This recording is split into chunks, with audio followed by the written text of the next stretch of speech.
offlane, and that hero recovers way easier than a centaur does. That was literally the point I was about to make, that like my main problem with that idea is that Centaur, if his game is ruined early, can really struggle to have an impact all across the map. Like if this was like some Beastmaster, some Darkseer, you know, that fashion of hero that doesn't really care about how the lane goes, I'd feel a lot more confident about it, but we'll see.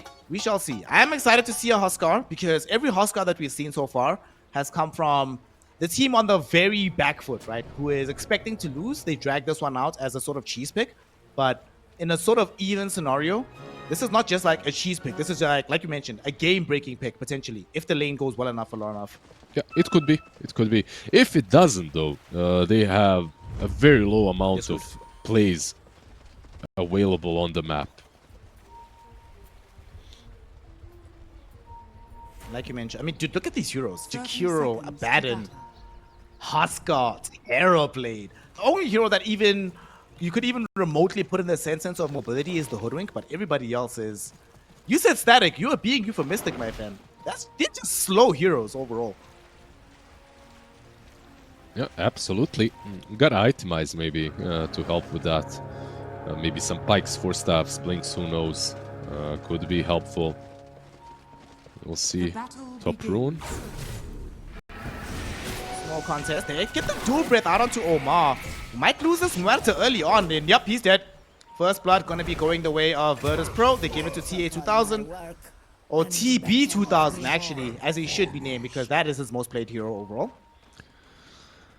Yeah, not a hero that you usually want to give that first blood to, and also Muerta doesn't have that option now to go mid and play with Lorinov, as you gotta go back top. I think Lorinov is a very comfortable player on Huskar. By the way, they did switch things up regardless, and I think this actually is a big deal. Like, putting Sumail mid on paper should give them an advantage over having Monkey here. I mean, Monkey would have really struggled. So the same thing that they would have done to the Viper, they're now doing to the Huskar. And like, when you think of it, they're very similar heroes, the Viper and the Huskar. Also with this Ironwood Treant, it does so much damage physically.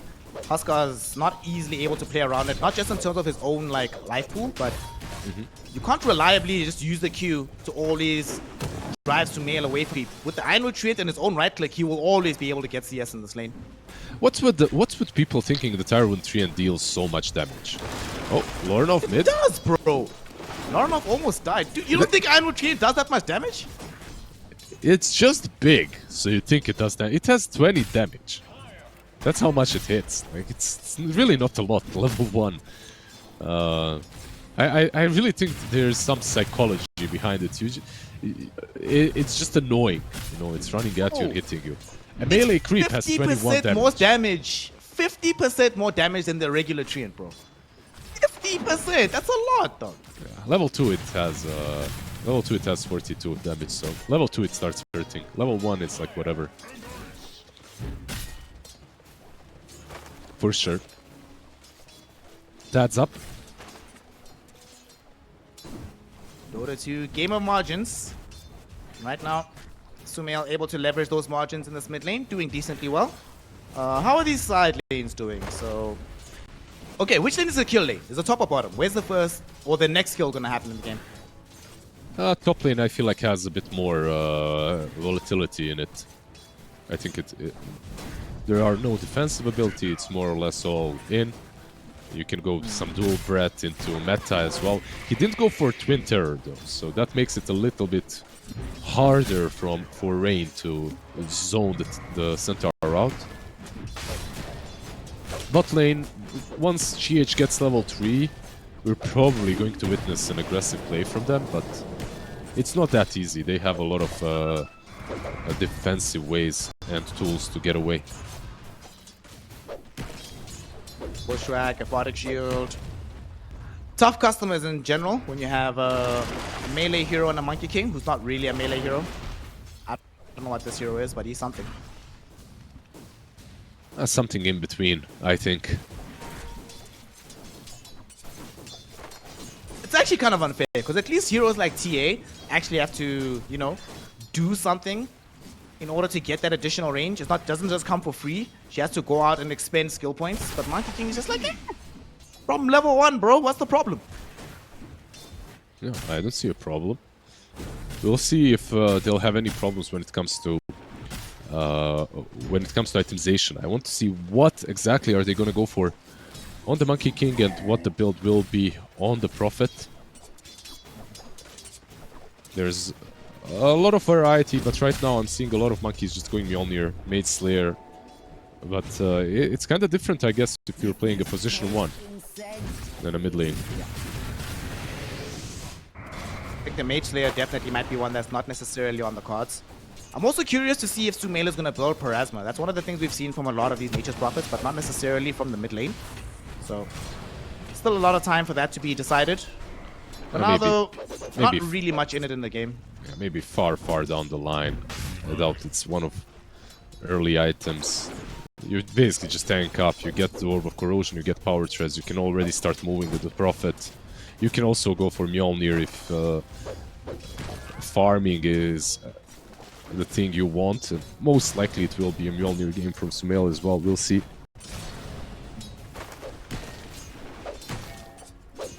What about on the other side? What do you want to see from the builds of VP?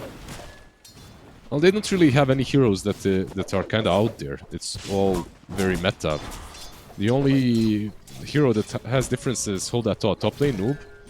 You might get him here. Might be in some danger here. Oh, they're running him down. He's still alive. He pops the magic wand. He will be fine. Yeah, retreats beneath the tier 1 tower, gets the bonus armor, so he lives. Sumail, by the way, coming out on top in the mid lane. 15 denies versus 8 denies of Huskar. This man is just a laning god. Very nicely done. Prophet, of course. I'm actually shocked that it went through. That it wasn't banned out. This is like first phase, first ban every single game. Question for you, right? In terms of just pure, nothing else involved, just pure lane mechanics, right? If I give you maybe Sumail and Quinn, what's your order? I'd put Sumail on top, probably, in his golden days. No, maybe I'd put him now as well if you give them Huskar on Huskar. I'm kidding. But, if there are 2 heroes involved, top lane Sumail is going for rotation. He cancels. The feeling is unnecessary. Maybe a wrong decision because they are going to be putting some pressure out onto these heroes. Rain falling very low, and Sumail does eventually show up. We'll throw in the final right click. So he second guessed himself for a moment, but he made the right decision eventually. TA 2000 behind the tier 1 tower, but he should be A-okay in the end. Yeah, bot lane as well. They do not manage to take down the Hack. With his shield, he manages to get away.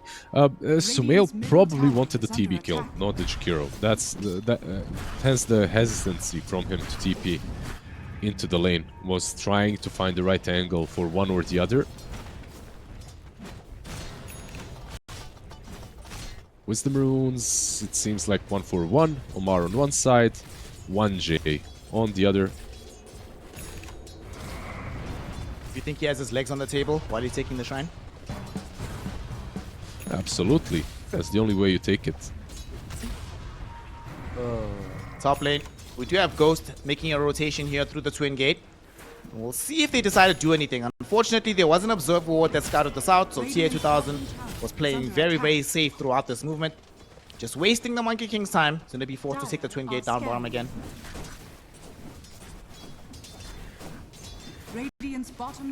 Look at this, they actually scanned behind the tower because they felt that somebody might be here. They were correct, but unfortunately for Nigma Galaxy, Virtus.pro are bringing in more reinforcements. They're going in for the Centaur. They end up losing TA 2000 first.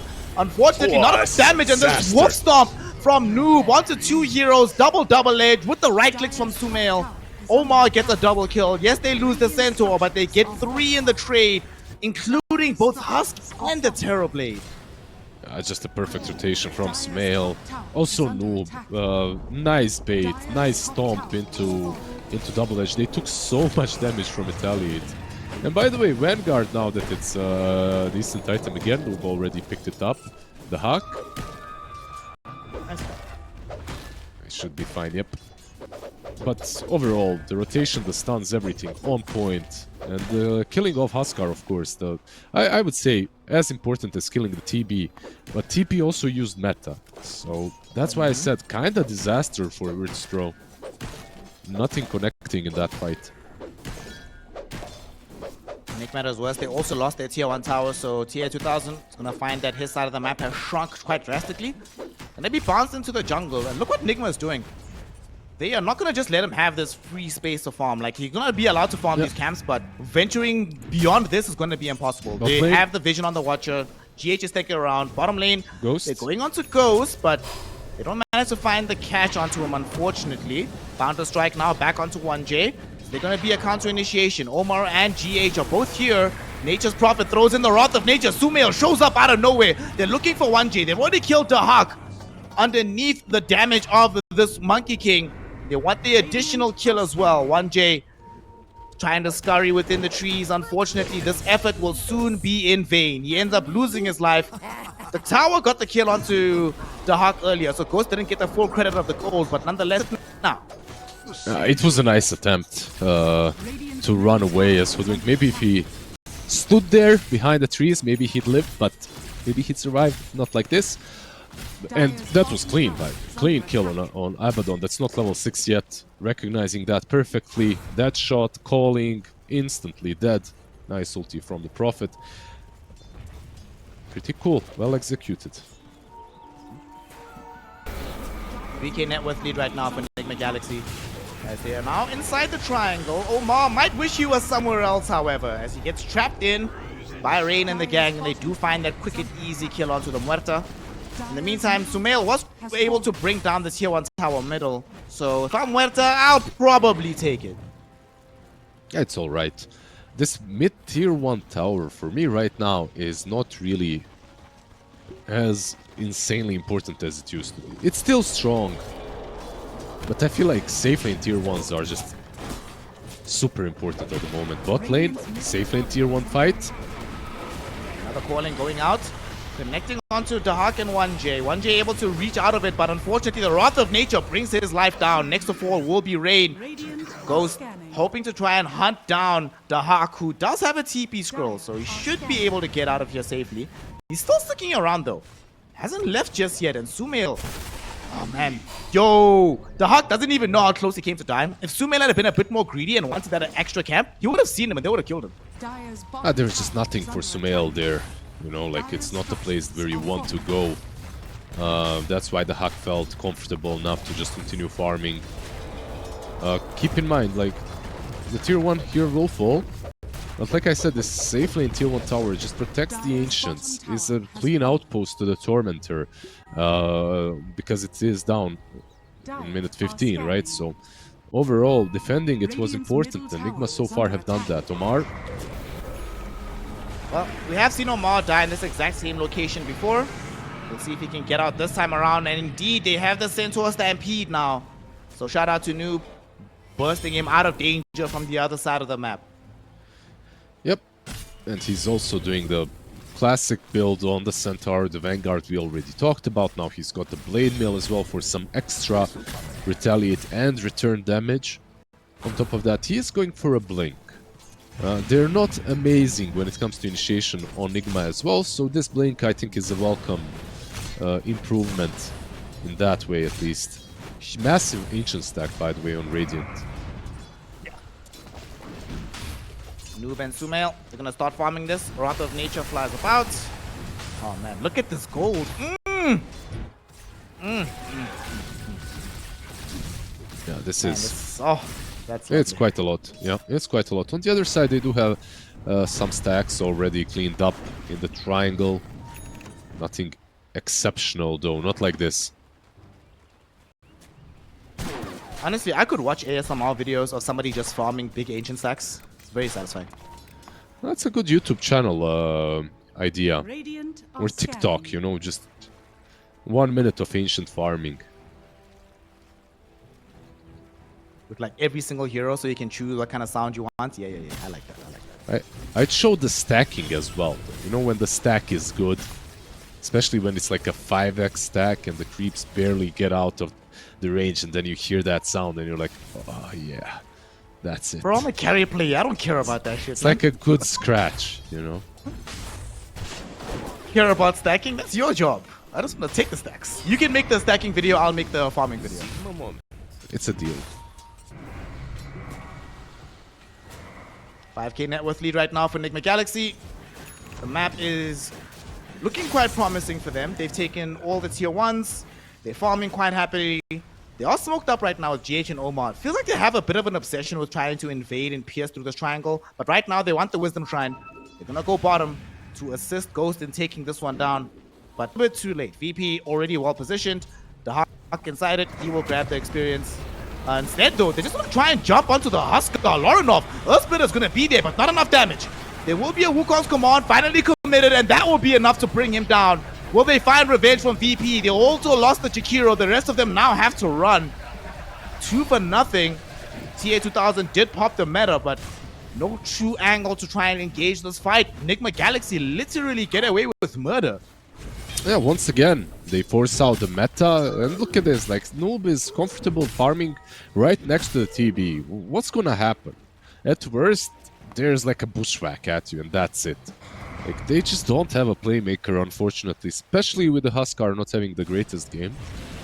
So you have to hold it out, I feel like. I mean, we were talking about this at the beginning of the game. What happens if the Huskar doesn't have like a dominant lane? And we're seeing that now, where he's not only not having a dominant lane, he's second lowest in the net worth. It's very rare for me to see at 15 minutes a Centaur having more net worth than a Huskar. But that's what we have right now. Yeah, at least it's not the real second lowest. It's the second lowest of the course, right? So, unfortunately, Muerta with this shard is now higher net worth than your offlaner on the other side. So, definitely a bonus.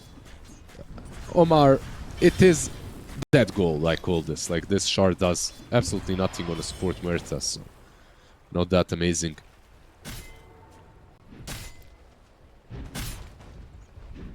Honestly, I don't even for a carry Muerta, it doesn't even feel that good.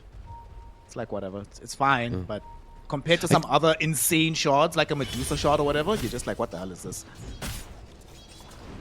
I guess the spell amp isn't terrible because you're going for Aghanims. I know everyone likes to hate on this shard, and it is a bad shard in comparison to other supports, but I guess the amp at least isn't that bad. It's a lot of damage. Oh. Jump forward, noob. They found 1J. Well, time to put your legs on the floor, my friend, as you're crushed by Nigma Galaxy, and this will lead into a very fast tier 2 tower. Man, Nigma's playing this game with so much pace, and I think it goes back to the fact that they know that VP don't really have the heroes to counter this, right? Huskar's not strong enough to just stand his ground in front of the tower. There's no way he's going to TP in to try and counter the play if he was playing like a puck or something, so they have free latitude to make these kind of aggressive moves. Absolutely. Basically, Nigma are controlling the game, and that's it. Like, there is no way in hell VP start things off. They can still take teamfights. They can still, even 8k behind, they can win a teamfight in certain circumstances. But that teamfight will not be started by them. You know, that's the problem. The only way it does if they smoke up and get a really good angle off, which is not that easy to do. So, Pam, I'm going to take you back to the last qualifiers you and I did together, right? And there's a very interesting thing you said to me about Nigma. At the time, Miracle was still playing, but you made mention that even when Miracle was playing like Clinks, Medusa, these kind of heroes, that the actual carrier of the game was Sumail. And Nigma Galaxy seems to be playing in that fashion right now because Ghost, going for the Radiance, Mage Slayer he did indeed buy on the Monkey King. And Sumail is not buying any util, just going full carry on this build here on the Nature's Prophet. And I like this a lot, right? So he can just sit back, allow Ghost to be the one that goes in.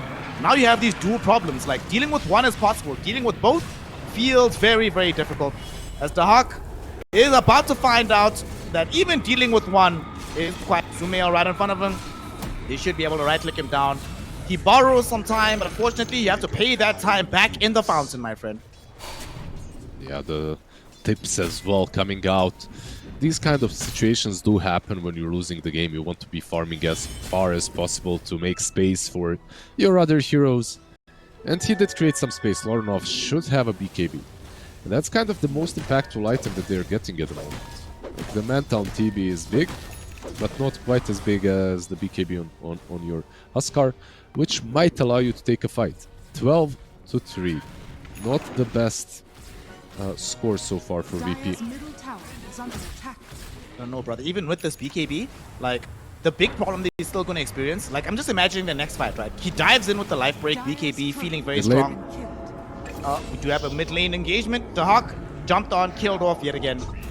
But, like, when they jump him, or when he jumps forward, he's still going to have to deal with the natural order, right? That goes through the BKB. So does the Astral Spirit. So does the right-click damage from Sumail. And none of that gives him, like, Pierce Top lane or any kind of accuracy, right? Top lane, Ghost now going on to Lorinov, who's forced to use his first BKB extremely defensively. Does manage to port home, but that's what I'm worried about. You see how much damage he took? And there wasn't even ET there at the beginning of the fight. Eventually he arrived, but I don't know, man. I'm very worried about this Huskar still. Yeah, you misunderstood me. I'm still claiming that it's like the most impactful item, but I'm not saying that it's going to be overall that impactful in this game. But for them, it's what they need. You know, like, it's not great, but it's something, you know, like, you need it to start things off, start the ball rolling maybe. They have solutions, unfortunately. And Lorinov doesn't have the BKB now. Yeah, he does not, but thankfully he does have allies, and they allow him to get back into the base. Sharpshooter comes down with the macro pyre. Look at the damage going out. They still end up losing Lorinov, though. Eventually, Noob does take a tumble, but that required 2 different ultimates, whilst he was just the 2 of them underneath the ramp of the tier 3 tower, and they still trade 2 for 1 and almost lose process. That was maybe the best case scenario for VP, because Sumail, he TP'd into an ice bat and then into a bushwhack. I mean, it was ice bat then followed up by bushwhack as well. So a shit ton of control coming from VP, and they still don't manage to kill him off. But they do kill the Centaur, and I would say that's a good trade when you have 3 kills. Maybe they can get to double digits. Well, we are not even halfway there, but we trudge along. Almost a pass mark for University. We'll see. All 10 heroes about to gather themselves down bottom. Well, 9 heroes at the very least. Only Nature's Prophet is here. Monkey King is not here. So VP could try and take a fight 4 versus 5. Unfortunately, they don't necessarily know that this is the case. So they can't press their advantage for fear of where the Monkey King might be. There was the Stampede as well on cooldown. I think that was the idea. Smoke, as they don't have the Stampede, fight around the Wisdom Rune, but a little bit too slow. Dire's bottom tower is under attack. Wisdom Shrine, sorry, not the Rune. I still keep on saying Rune. Oh, they see Huskar. Huskar, they're going on him, he's gone. That was so easy. Like, even if he BKB'd, it wouldn't matter. The Hawk wouldn't be able to at least get himself away from the calling right now. Takes a lot of damage from the Wrath of Nature. Still retreating into the base. Nice double Ice Path Macro Pyre combination. Almost brings down Omar, but the Muerta will remain living. Instead, they turn around onto Rain. The Jakiro is the one that falls. Muerta will begin to heal up as she TPs home. The rest of the lineup will put pressure onto the tier 3 tower without the Terrorblade able to approach, without the Huskar being alive. I don't think they take a full lane of Rax, but they should put a lot of pressure onto the tier 3 for now. They forced the ulti from the Hawk, and they don't have Aegis anymore. It's running out in 10 seconds. By the way, Omar, insanely tanky there. You noticed that, right? Like, he got hit by a lot of different spells, but his neutral item, he's got the Mystical, so he gets the +10 magic resistance enchantment. Definitely, So definitely helping him. Right? Yeah. Macro Pyre, Sharpshooter as well. He was hit by a lot of spells. For a position 4 Muerta, point booster, of course, and Vitality from Rod of Atos helping. Nothing will stand in my way. By the way, I've never asked you, do you like the new changes to the neutral item system? I do. I think the old ones were a little bit too RNG in a way. This kind of fixes that. And I think this was like everyone's idea. This was ever since they added the neutral drops, more or less everyone had this as their better option, better idea that wasn't incorporated. Sort of like being able to choose a facet for your items as well, right? Basically, yeah. Basically. Honestly, the old system, in my opinion, was getting to a point where it would have been better if you just removed it entirely, but this is better. A lot better. Not as bad as it used to be at the beginning, though. At the beginning, it was just fucking awful. Top lane. Seeing supports rolling around with like 3 neutral items, that was insane. Top lane, 1J is gone, but they don't want 1J. They want Laranov. They're even throwing in the ET Spirit to try and scout him, but the Spirit is going to scout him instead. They know where he's at. They saw him trying to TP out right now. Does he get out? Yeah, he's good. He's good. The two of them, they don't have any catch. The Hawk, though, is caught in the triangle. Yeah. He was And the Noob secondary indeed does target. have catch with the hoof stomp. He was hoping to try and deny himself to the Prowlers, but sadly, too much damage coming in from the rest of Nigma Galaxy. So that's another kill for them. 19-4, gang. This is... Even some of the stompy games we've seen, we didn't always have kill disparities this wide. Yep. This was supposed to be the closest matchup of the whole qualifier, the one matchup that we're all waiting for, basically, and right now, it's not looking that great. Nice Manta dodge. Nice nice indeed, path. but can they all get out of here? Rain, Ice Path, beautiful. Man, that was... Okay, listen. Even if they lose this game, I want to shout out Rain, bro. This guy's been playing his fucking mind out. He's been doing everything humanly possible to make this game successful on the G-Hero. Yep. So far, so good from Rain. Unfortunately, he's still 1-5. Well, these two supports 1-5 and 0-5, but like they're really doing what they can. It's just you're playing versus MP and Monkey and Stampede. It's hard to be in position versus all the mobility on the other side. Omar mid. Find him with the Rod of Atos. And he should That end calling. up dying here. Nobody is nearby. Goes into the Pierce the Veil. They die forward with the Husker, but he might have dove too far. GH comes in. Can they make anything happen? Wrath of Nature did so much damage, and here comes the Monkey. Wukong's command will be triggered out. He's trying to beat down the Huck and Laranov, but he's standing in a macro pyre, so that's going to end up killing him. The Husker trying to flee right now. Sumail throwing in the right clicks, but they are insufficient. They end up keeping the Husk alive. Unfortunately, the Huck not going to be so lucky as he has ended up falling. They go forward. Noob, 2-hero hoof stomp on the high ground. Sumail follows them up there. They bring them all down. Ultra kill for the Nature's Prophet. Full team wipe for Nigma Galaxy. And I'm extremely surprised, Lizard, that we do not see the drop coming in from VP. They can still maybe fight on the high ground with meta or something, but yeah, we are getting in the GG territory. Ultra kill on Sumail, Centaur as well, playing out of his mind. Another multi-hero stun, another kill for Noob. This is a beatdown on VP.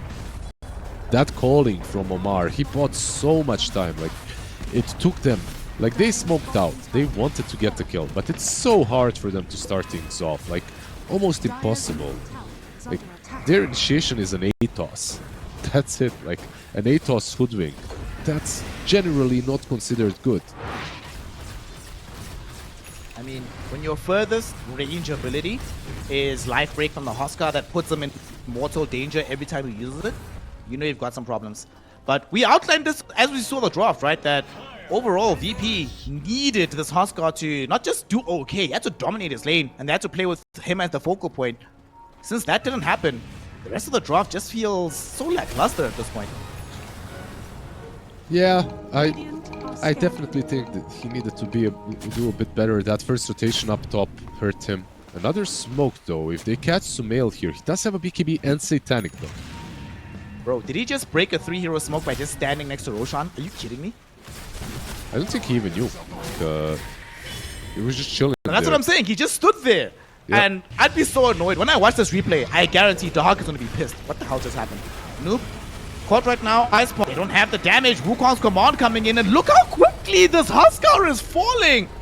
Holy beast. I thought that hero was supposed to be tanky. Jump onto the high ground. They find 1J after activating the Stampede. Terrorblade utilize his illusions. He's going to be able to escape, but the Hawk will not be so lucky. Caught within the river. suffering these right clicks from Sumail, who's able to get himself yet another GG. kill for himself, a double kill for Ghost, and that's it. GG is cold.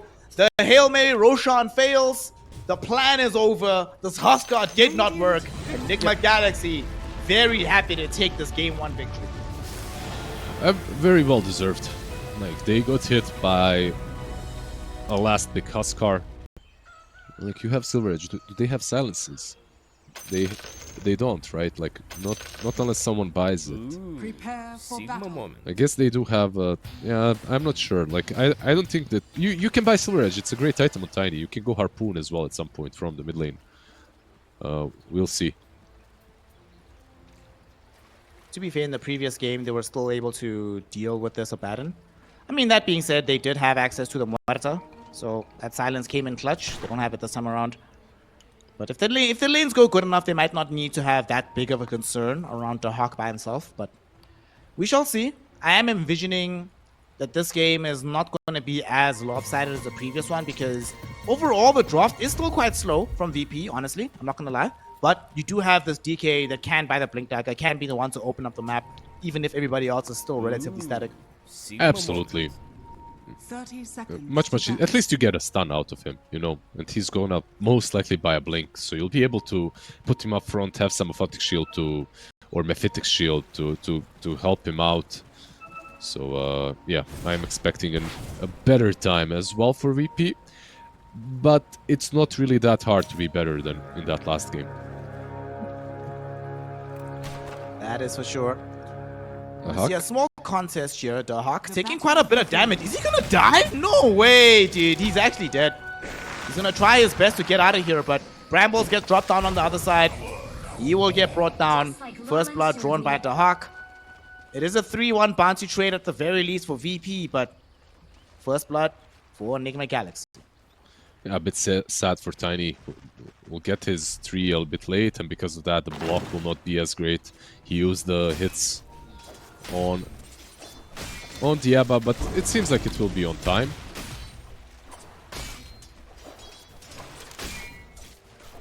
Not the worst lane for Dragonite, by the way. That needs to be said as well. I mean, normally Tiny gets away with like dominating his lanes with this absurd amount of splash damage and additional range, but you have Breathe Fire. Makes it a lot easier to counteract his influence in the lane.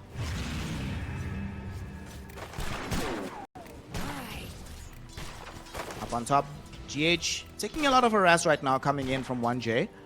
90 HP, still gonna be in a decent position for himself. He's chilling. Yeah, down bot Omar as well. He might be dead here. Yeah, they get Omar. Has been killed. They get Omar, damn, and they get Noob's Courier as well. That is amazing work coming in from the side of VP. Absolutely. Gotta be careful. Like I said, it's very volatile. You can take down AA if he's out of position, but if he's not and he hits you with some chilling touches, this top lane as well is not that easy for GH. Like, Muerta is really hard to trade with, and on top of that, she can get cleansed, of course, purged by Abaddon, so the Fire Spirits aren't as impactful here. But 1J Might actually die here. Gorgon's Grasp will catch him. Does he die? Nice dead shot, but it's not going to be enough. GH finds the final right click, bringing down this Muerta in the top side of the map. a lot of kills so far. 3 kills, 2 minutes in. Not too shabby. Talking about this mid lane, right? We're talking about how this DK should be able to have a pretty good time. But unfortunately, it does seem like Sumail is just doing regular Sumail things, still keeping up. Which of them is under the most pressure to go for the early Blink Dagger between these two? I mean, Tiny doesn't really have an option.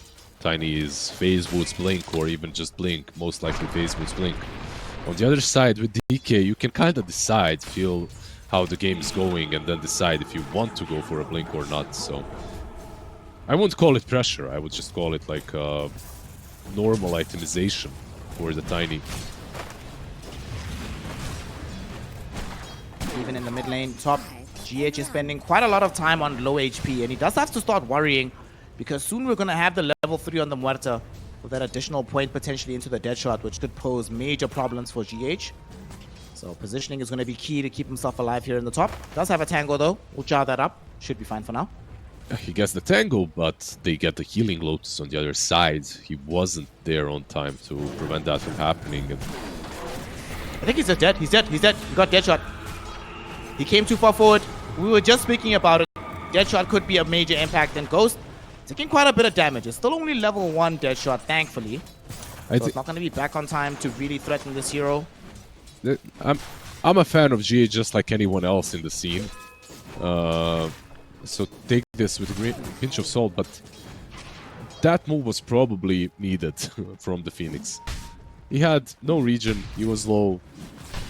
He needed to fight there just to reset and go back into the lane. Like, what were his other options? His other option is to stand behind the Medusa and try. I mean, haven't you heard, bro? Phoenix tears heal all injuries. That would have been a good thing for the Medusa. Actually, good call. You're right. Oh, some tips just flying around. Noob to Rain, Rain to Omar. Not exactly sure what happened down bottom, but people are crying about it. Noob just gonna be forced to skewer away so he doesn't get caught in by the cold feet. So he should be fine, but this lane equilibrium doing quite nice for the Terrorblade. TA2000 CS leader on the map. This AA has made wonders happen. Rain is honestly, dude, like even from the previous game into this one, Rain has honestly been playing his mind out. This guy is really wants to win this game. Absolutely. In good positions. Now on the bot lane, baiting them in. No big missteps from the AA. So, in general, yeah, I absolutely agree. Good laning stage. Good laning stage overall by Virtus.pro. Much better than in the last game. Actually putting some pressure back in onto 1J. Using a lot of HP. The shield will pop. They now go back in with the calling.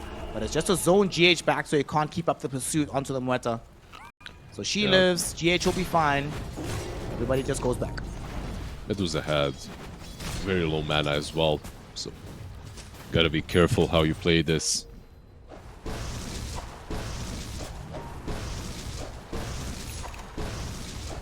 Larnov mid lane with the DK form active. Let's see if he's going to be able to put any pressure on the tower. Him and Sumail are, you know, not as neck and neck as they were earlier. Larnov has pulled ahead by about 30% right now, but anything could change. For now, though, gonna be a Bramble Maze being dropped down. Rain potentially in trouble here. Sumail would love this kill, but there's more reinforcements coming in. They do find Rain first. Sumail able to get out. Omar might not be so lucky, but as I say that, he goes into the Shadow Realm, TP's out, and there's no cancel available from the side of VP. No ground targeted stuns whatsoever. Nice rotation by GH to get the haste and help out as well. But this is still kind of a win for VP. I mean, not great when it comes to the trade of kills, Rain falling, but taking away the runes from Tiny is really important. Making him starved, forcing him to move base. It all opens up the map for Lorenov to get that advantage. Nope. Thrown back by the reflection right now. TA2000 goes into the meta, but Lorenov comes from the other side with the Breathe Fire. Very nicely done there. I will say as well that, like, you know, you're mentioning how these plays still are generally benefiting the side of VP. One of the things I'm liking about how they're doing this map so far, dude, you see how close they're playing to their towers? They are being so defensively minded right now, just prioritizing getting their CS, getting their farm, getting to their items before they start playing aggressively onto the other side of the map. Yeah, top lane, GH. Maybe in some danger here, but he does get himself back to safety. Avalanche now onto 1J. Sumail tosses him back. They want to find the kill, and they will get it. Ghost able to pick it up on the Medusa. Yeah. 1J had the nice idea to move into the tower after the toss and find the kill on Phoenix, but yeah, GH smart enough to stay out of vision, fast enough as well. The Tiny Sumail, like, this game's on him now. If you look at the lanes, they really did not work out for Nigma. Magnus is struggling quite a bit, so We might find this kill onto a Baron though. Gorgon's Grasp will not connect. And sadly, Sumail does not have a Blink Dagger. Does have Avalanche Doesn't again. seem like they'll be able to find a Hawk. There will be an Avalanche, but there's a dead shot. And also Sumail is currently out of mana, potentially being chased on the opposite direction. But everybody's content to let one another go back to safety. Yeah, because Dragonite is pushing your mid lane tower, and this should be the first tower to fall in a matter of seconds. Can't really stop it. Omar did attempt to do so, but not really a lot that he can do about it as well. Arcane Rune on top of everything else on DK, so he's gonna get another low cooldown dragon form.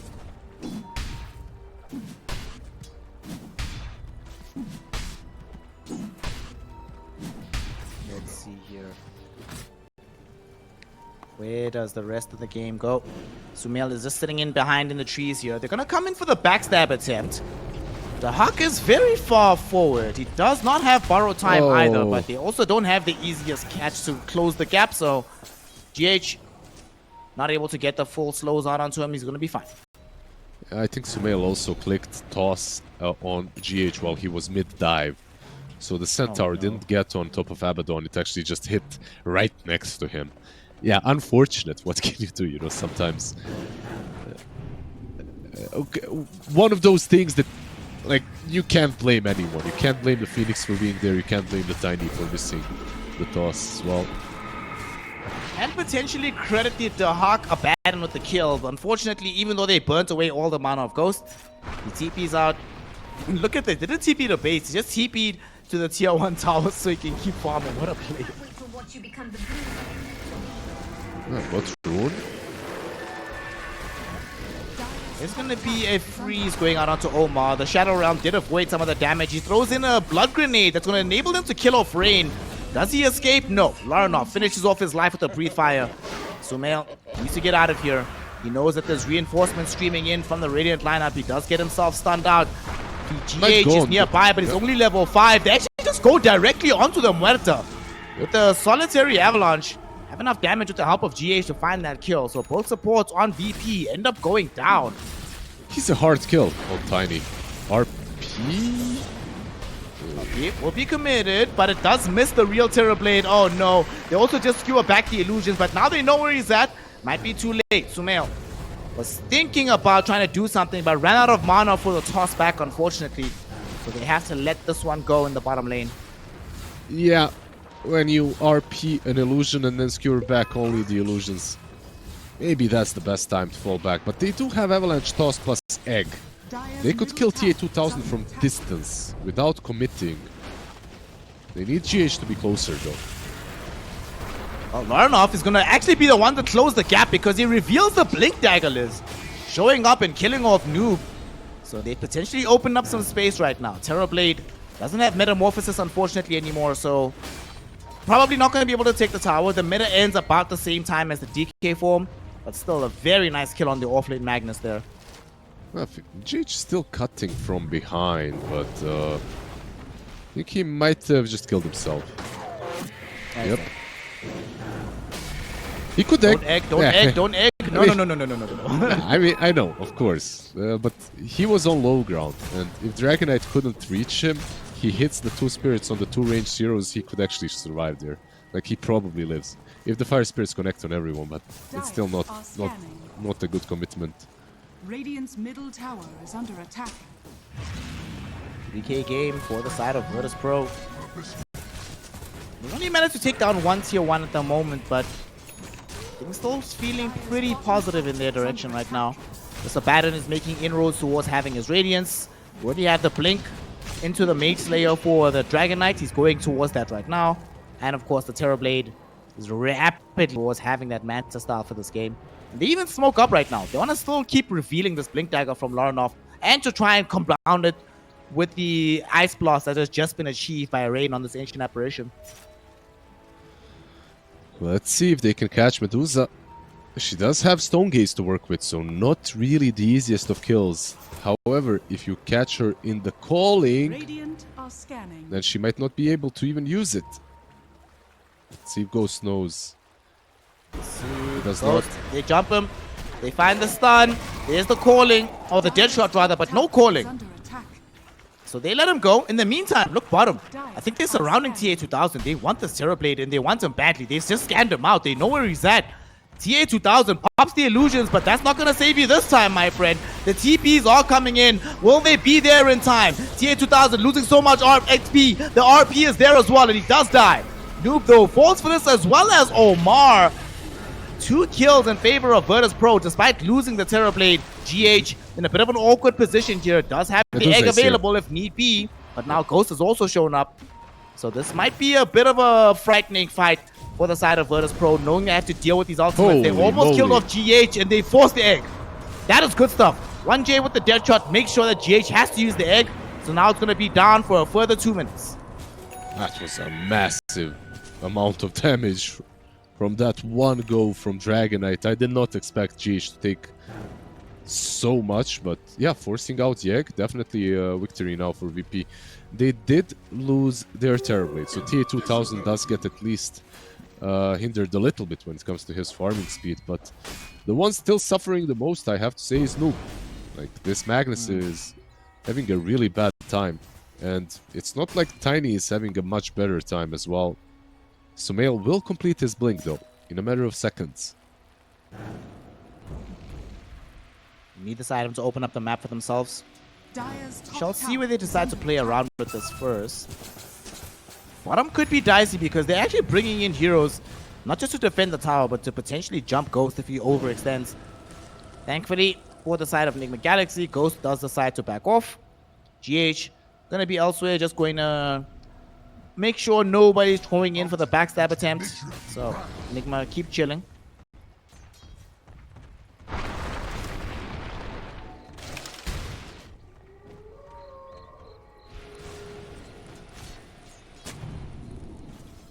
So 3k gold lead for the side of Virtus.pro right now. So how stock is this 3k? So for example, in the previous game, when we saw a 3k lead in favor of Nigma Galaxy, we were pretty assured that, yeah, this game is going south for Virtus.pro.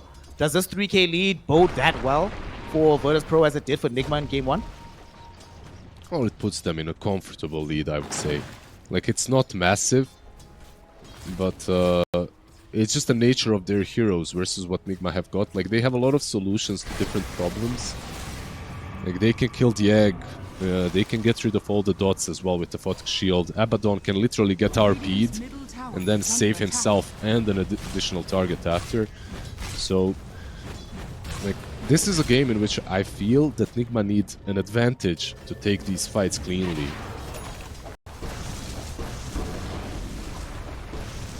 An advantage might come from this. They just got Blink Dagger on Magnus as well. So Blink on Mag, Blink on Tiny. It is time to smoke, boys. It's time to smoke. Where are we going to smoke is the question, but there's no way we shouldn't be getting out onto the map. I'm not so sure, sure. Even with this Blink on Mag, Radiant's bottom tower I think at best you put yourself in a position in which you can take down the supports and maybe set up a team fight, but you really have to use smokes and find the right angles. Well, luckily for them, they also had an observer ward behind the tier 1 tower, so they scout both the Hawk and 1J. So they know exactly who is in this side of the map. Let's see if they can get a successful reveal on this Blink Dagger. The Hawk is a very unappetizing target. Hoping to find somebody else here, but nobody else is around. It's only the Hawk. Dude, they're so scared of jumping him, they even ignore him. 5 heroes bottom. And they just let their bat and walk away. Yeah, TP coming in right now from the Terrorblade, as well as coming in from the rest of Virtus.pro. And that's going to bounce away Nigma Galaxy. They don't want to take this. They're too scared. Well, they're reasonable. There is absolutely nothing that they can gain from jumping the Abaddon.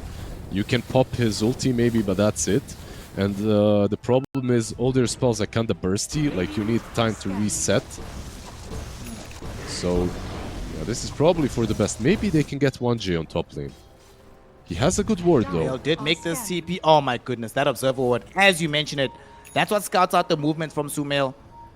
They still are going to try and chase him. Oh man, Bramble Maze is literally like 10 units too short. And he finds the silence just as Noob was queuing up the skewer to get out. He will still get grabbed by Sumail here. Dude, you're not allowed to live. 1J. This is illegal gameplay. Oh my god, he hops onto the other side there with the Tumbler's Toy. He's still alive, Liz, but not for much longer. Buys a lot of time. Dire's But even though he dies, certainly demonstrates his skill by making them waste so much time. Egg down bottom will trigger onto two heroes, DK as well as the Hawk. The Hawk will heal up, but Larnov is not so lucky. Does get the aphotic shield right now, trying to run himself away. But between Noob and Ghost, they have the right-click damage. A couple more hits are necessary. No! TM2000 with the last second thunder. Literally during the right-click of Ghost, will turn around the HP pool, keep the hero alive, and enable the turnaround for this fight. Both Noob and GH instead end up dying. Beautiful from both sides. I'm sorry for Noob, like he's had a rough one and now he has like this perfect skewer into RP and it still doesn't net him anything. Like they get one kill onto the AA and that's it. bottom tower has fallen. Unfortunate for Nigma, but very nicely and very nicely played and very fortunate for VP. 7k gold lead right now. Radiant are scanning. So it seems like game one, very heavily favored by Nigma Galaxy. But game two, this adjustment in the draft and having Larnov in a more active hero. The difference is night and day, fam. They've just been opening up the map. Larnov hasn't died a single time. TB2000 has been opened up more space to keep farming, keeping himself on the top of the net worth charts. And unfortunately, Sumail on the Tiny hasn't been able to just keep up pace. Both him and Noob really struggling to exert influence on the game right now. Absolutely, and I'm not sure if it's gonna get any easier as time progresses. Like it's all down to Ghost, and I want to see just how much she can do on this Medusa, a hero that is not the most popular carry at the moment. Meanwhile, you're playing versus a DK that is, versus an Abaddon with the Radiance almost Blade Mail that also is. Do you think things would have been different if Noob and Sumail swapped heroes? Maybe. The lane could have been a bit different, of course. Dire are scanning. I'm gonna Let's smoke see. up right now. 4 heroes. Ah, that sucks! Dude, y'all was so close. They were actually not that far away from finding Larnov, but getting Muerta, that's a huge loss, bro. 4 heroes smoke for like 20 seconds, you just get a Muerta kill. Damn, that sucks. Yeah, not massive, but they can take down the tier 1 tower on bot Radiant lane. structures are fortified. What else can they get? The 21-minute wisdom shrines are a bit too far, so probably not gonna be possible for them to steal anything like that. Bottom tower has fallen. They're basically in the lane mode, I feel like. So they want to get this Medusa at least to her Skadi, and after that they can perhaps force some bigger objectives. You think Medusa is strong enough to actually like solo carry this game from the damage dealing department? Honestly, I don't. As a position 1, she will have Empower to work with, and they do have some nasty teamfight combos. Like you have an egg that's protected by layers and layers of stuns and disables, and then you have RP on top of all of that. So yeah, their teamfight later on could be impressive from Nigma. I'm also looking forward to seeing this Medusa having the empower damage in the midst of these fights, but still a while away before we see that happening. For now, Larnov and the boys are just really starting to look very scary. This DK has Blink, Mage Slayer, SNY, Terror Blade, Falcon Blade, Manta, D-Lance pulling into the Hurricane Pike. And even this, Dark in the previous game had literally 0 influence, but here, Blade Mail, Radiance, pulling into a Blink Dagger. This man is going to be a real menace in these upcoming engagements. There's no MKBs.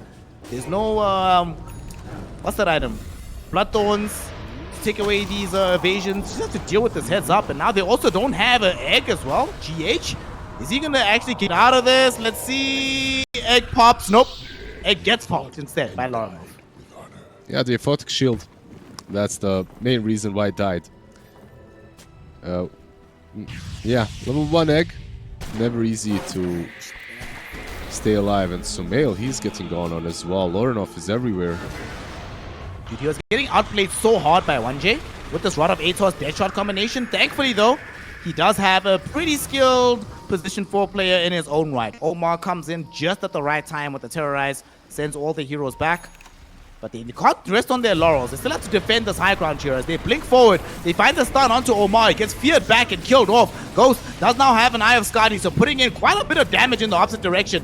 Very nice Gorgon's Grasp with the Sunray. Forces the ultimate from the Hawk. Now these heroes need to be careful. He forced his teammates to go back, actually. He needs to save this Manta. That was kinda bad. Like his own reflection just completely zoned out the Tiny and the Phoenix. Here they come again. Going in onto Ghost. Reflection. Doing quite a bit of damage here, but Manta's out. Like you say, save the Manta to dispel the reflection. So that should do it for now. In the meantime, though, here's a jump forward. Oh my goodness. Dude, 1J. Bro, stop. It's only a video game, gang. Noob jumped on top of him, but before even Noob arrived, he already had the calling down, ready to anticipate the skewer RP combination. What a player. He's been breaking some ankles from start to finish so far. BKB will be the next item of choice for DK. So SNY, BKB, they're basically ready to take any sort of a fight, it seems like. But do you even... I'm not sure that they feel forced, you know? Like, they just have so much RP top lane. RP onto the Hawk.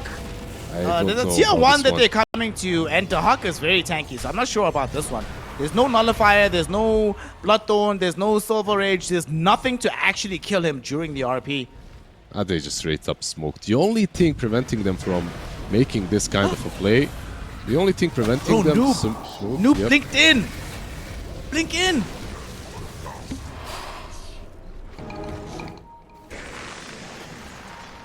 Oh no. 2 kills for free. Oh boy, oh boy.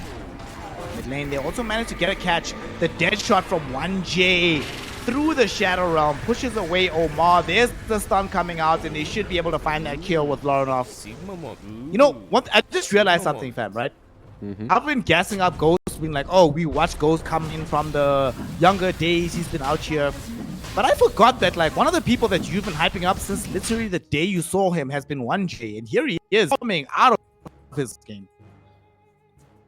Yeah, he's been doing well recently in different teams, of course, before he got onto Chimera. Like, his Muerta is also very good.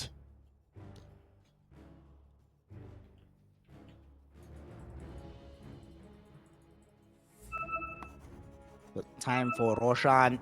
First ages of the game. Gonna be going the way of Virtus.pro. Level with me, brother. On this stage of the game, we were very honest with each other about the fact that VP pretty much stood no chance in game 1.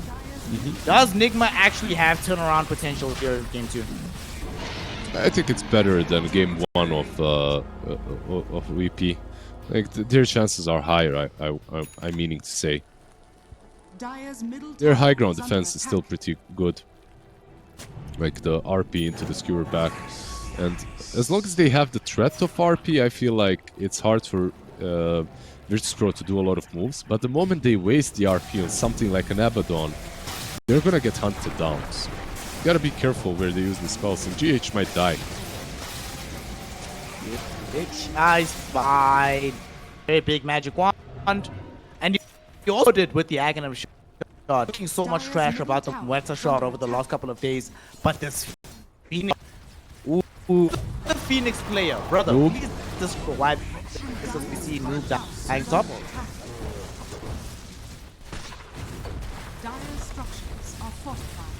Yeah, just a very good shot of Phoenix, of course. Getting that Sun Ray in can be very helpful. The mischance as well is important.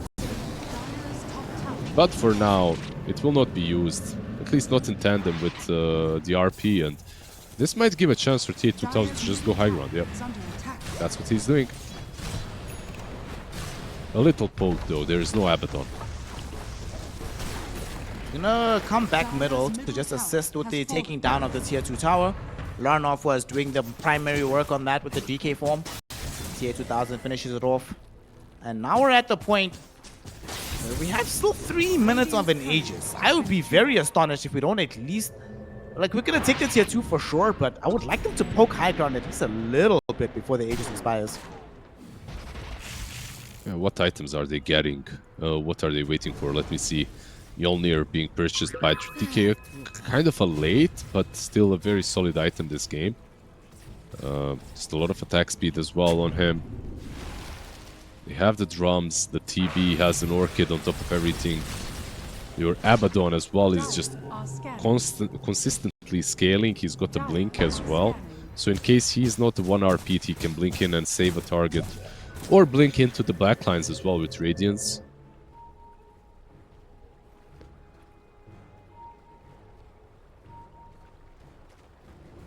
Love how you also went for the gunpowder gauntlet. You know, sort of a right-clicking Abaddon. Love to see it. I mean, usually we even see some builds like Harpoon Manta, and then he's all into the right click, or even a Basher or an Orchid. Sumail, top. He's got the BKB to work with and an Invis rune, so. BKB is for scrubs, you know? He only bought this because his team told him to, but he knows Invis rune blink is all he needs for complete safety in that situation.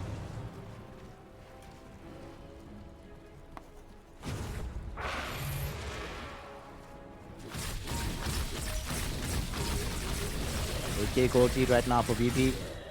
Aegis set to expire in the next 100 seconds at this point. And Noob is gonna get caught right now. Oh, the dude, 1J, stop it, bro. Stop it, dog. What's your problem, dude? Holy smoke.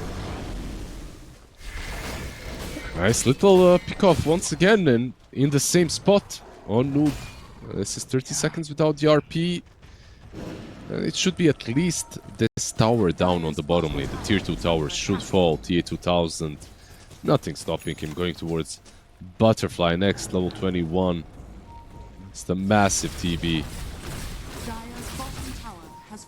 One of the things I love as well about this TB matchup is not just the reflection that you get onto Medusa, but the nature of Medusa has changed, right? She's no longer that hero that, like, you go Butterfly, Manta, Daedalus, and end the game at 30 minutes. She has a very different itemization path. Skadi is important, Mjolnir is important, Aghanim Scepter is important. What all of those items do not do is give you piercing through evasion. So having not just the Radiance, but the Butterfly as well on the Terrorblade is going to pose some massive problems to the Medusa for the conceivable future. Well, the trick is you don't hit him. He doesn't have a BKB. And as long as he doesn't have a BKB, you can rely on magic damage from your teammates. He's not the tankiest of heroes, no Satanic. If he goes for this and completes this Butterfly, I actually think it gives an opportunity to Nigma to deal with him in other ways. So it might give them a small opening before he gets that BKB, but they're going on Abba again. Why? Noob. Why would you do this? Let him go, guys. Let him go, Noob. Bro, you've seen this movie before, gang, and you did not like the ending the last time. And unfortunately, the ending has not changed. You jump there, Baron, you die, no matter what. They didn't even proc the ulti. That's the saddest part here. It's just that he was in the way, like he was in the right position, so... I'm pretty sure that they don't want to be jumping him as well, but... sometimes you don't really have too many options. Didn't help that 1J was there with another amazing calling, and now they're going forward, trying to get some kills here. Ghost going forward with the right-click damage in tandem with the Sunray. Dive forward. Dude, did you see that?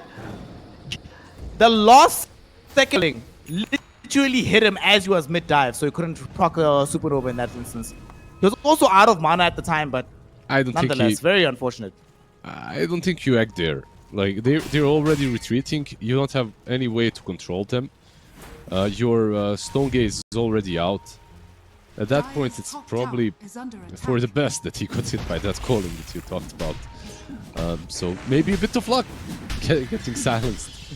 But probably he wouldn't have done it anyway. And Noob is so damn poor. This is... Yeah, this is ugly. He's got 9.4k net worth. He's going for Aghanims next. Horn Toss, 4-staff with Blink Dagger. I mean, it's a plan, you know, when nothing works.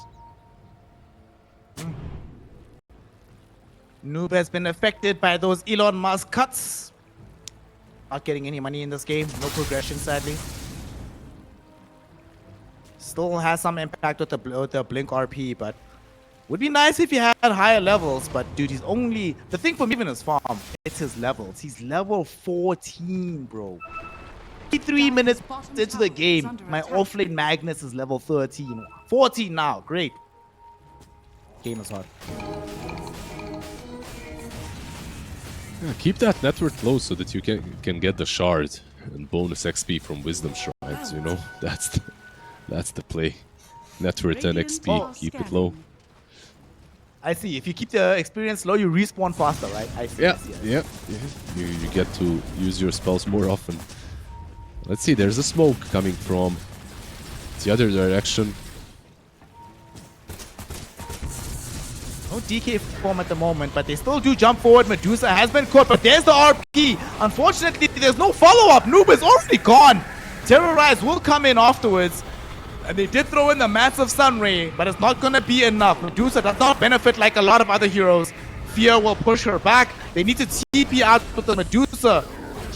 She just in the face of the overwhelming onslaught of Virtus.pro. Yeah, just another counter initiation, but it really didn't work out. I feel like Magnus died to collateral damage. He will buy back though. Does buy back. They toss back Lauren off. He's unable to escape the base. Holy smokes. The Hurricane Pike, not good enough. GH will find his egg being very quickly destroyed, but they have nonetheless been able to find the kill on the DK. Sadly, they still do not have a Medusa, so they don't have the out-and-out full right-click damage that they desire here.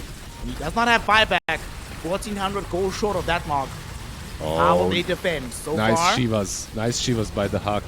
Scouting Sumail, who was trying to backstab. Rain Drag's gone. Melee, as soon as the glyph will fall, should be very shortly to follow. There's not really much they can do on the side of Nigma Galaxy to counteract this. So this is the saddest part, right? It's one thing if like the enemy team has a bajillion blinks, a bajillion force offs, and that's how they get out of the base. But when they just walk away, it's so demoralizing. Well, they do stay in the game, and I feel like they should be happy that they left. That Virtus.pro left the high ground, because if they don't kill the DK like they did, this was probably game. Medusa was dead for 80 without the buyback, so... And all the tier 2 towers are down. Nicely done by Nigma to actually kill off the DK. So what's the next step right now? So itemization is how Dota is generally balanced. What items do they need? I see Medusa's going for the Kaya Sanj. I see Noob is going for BKB, Ghost Scepter. Sumail already has BKB with Revenant's Brooch. Is this the itemization that you wanted to see to recover this kind of game? In Kaya Sanj, of course, massive power spike on Medusa, but I feel like they still might struggle when it comes to the DPS compartment. They do have a Revenant's Brooch as well on Tiny, of course. They had it in the last fight too. They need to find the right targets. Dude, Rain was so close to dying. Yep.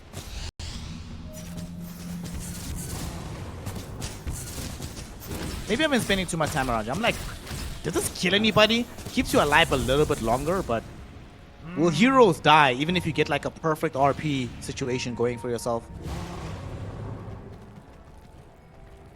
If they find the right targets, I do believe that there is still a chance, but it's a very low one. They're basically setting up around the pit. They know the Drosh is alive, so making sure to at least have the high ground advantage. By the way, do you think that it's fair that Ice Vortex gives vision for the whole duration? I mean, it's not massive vision, it's like a sentry, right? the amount of area that it Sentry! reveals. Bro, it's a free sentry every 2 seconds. Are you kidding me? That's not fair. That doesn't give true vision. Ghost? Ghost? Yeah. Hello? Ghost. Try to TP out right in front of these heroes. He will get caught out. Gonna be forced to go home the long way. Thankfully, though, he is still a Medusa, so not very easy to kill. Sumail. They're able to keep this fight going. They almost lost the life of this ancient apparition. Sumail did a lot of damage, but now look at this noob. He's going to be the one that's caught out. There's going to be a ghost scepter onto him with the glimmer cape as well as the force staff, keeping him alive. He stays living. Ghost bringing down one of the Terrorblade illusions. Nothing else will happen for now, so a lot of posturing, but no real damage. Well, there is some real damage. Their tower down bottom is almost dead. That's why Medusa tried to TP. The high ground was being pushed in by creeps. At least the tower did deal with those creeps, so now you can focus your attention to the pit.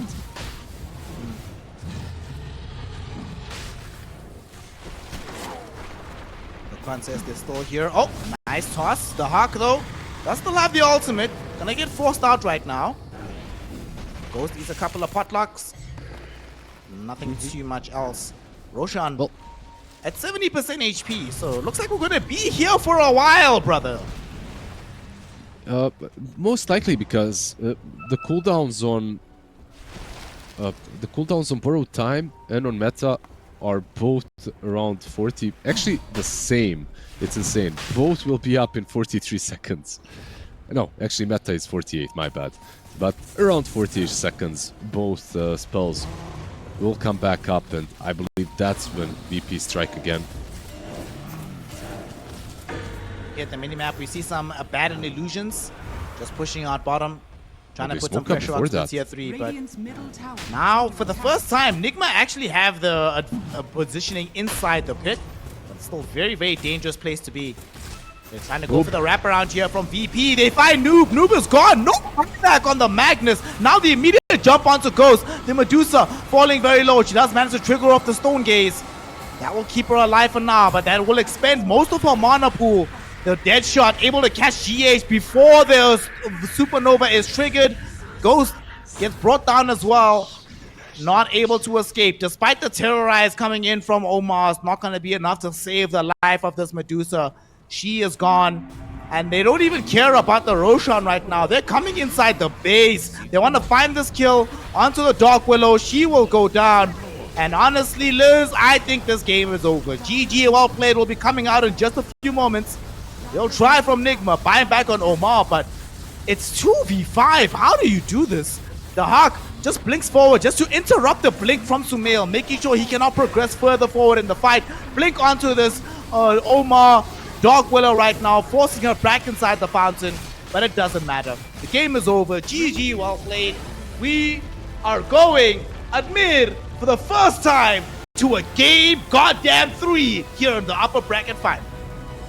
Yeah, it's on the Sand King as well is a possibility. Like, as you can start the game off with the Vanguard. We'll see what he goes for. There's a lot of options, but I would say these two drafts are definitely more even. A little bit out of meta with the position for Tiny, with the carry Sven. Sigma moment. On the other side, just the Medusa that isn't really drafted as often right now.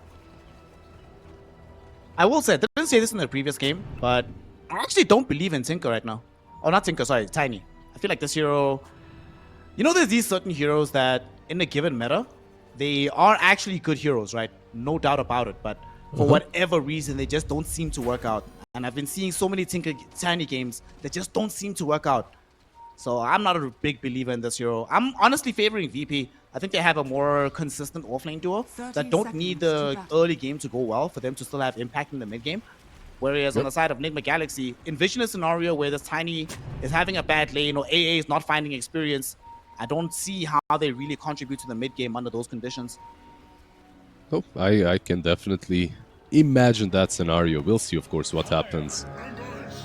There is a lot of potential for the AA plus any of these scores to start making moves in the mid game. So specifically with Noob Sand King. I feel like he has something to prove to us after that last game. And yeah, he's queuing up a Vanguard for now, it seems like. So it will be that full utility Sand King that we are seeing recently. I love how you said something. I was listening to a song like in between the break called "Something to Prove" by Lil Baby. So it's like, if Noob is Lil Baby fan, I hope so. That'll be amazing. Is that the name of the artist, Lil Baby? Yeah. That's amazing. I have to say. Let me know in chat if y'all know who Lil Baby is. I had a feeling Admir would not know, but let me know in chat if you know what I'm talking about. They didn't play around the sentry, by the way, on top lane. And Noob is already kind of being wrecked by Rain, so it looks like Omar will be playing around creep skipping instead. They won't try to lane, which is understandable. Medusa Jakiro would absolutely destroy this lane. Goes bot though. Oh, Tim and GH, they finally killed on bottom. You were mentioning in the draft. I mean, this used to be one of the old school combinations, but they don't even have the cold feed. This was just raw running down damage. Amazingly done by the side of Nigma Galaxy to find that first blood for the Sven. And overall, it's a really good lane against Darkseer. Just having these two, they can clear creeps that are iron shot really quickly.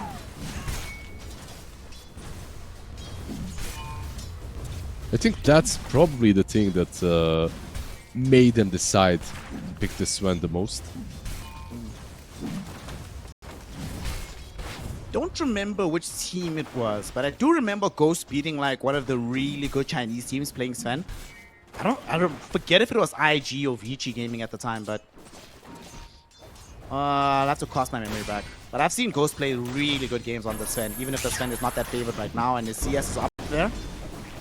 Of course, he's going to be supplemented by this mid lane, where Sumail is trying to do the Lord's work on his Tinker. So far, Loranov is still doing decently well, but I feel like Sumail should have a very good time. I don't see how DK can pressure a Tinker in the mid lane. Yeah, you don't. You still farm though. You have Breathe Fire. Somehow this hero does well against anything.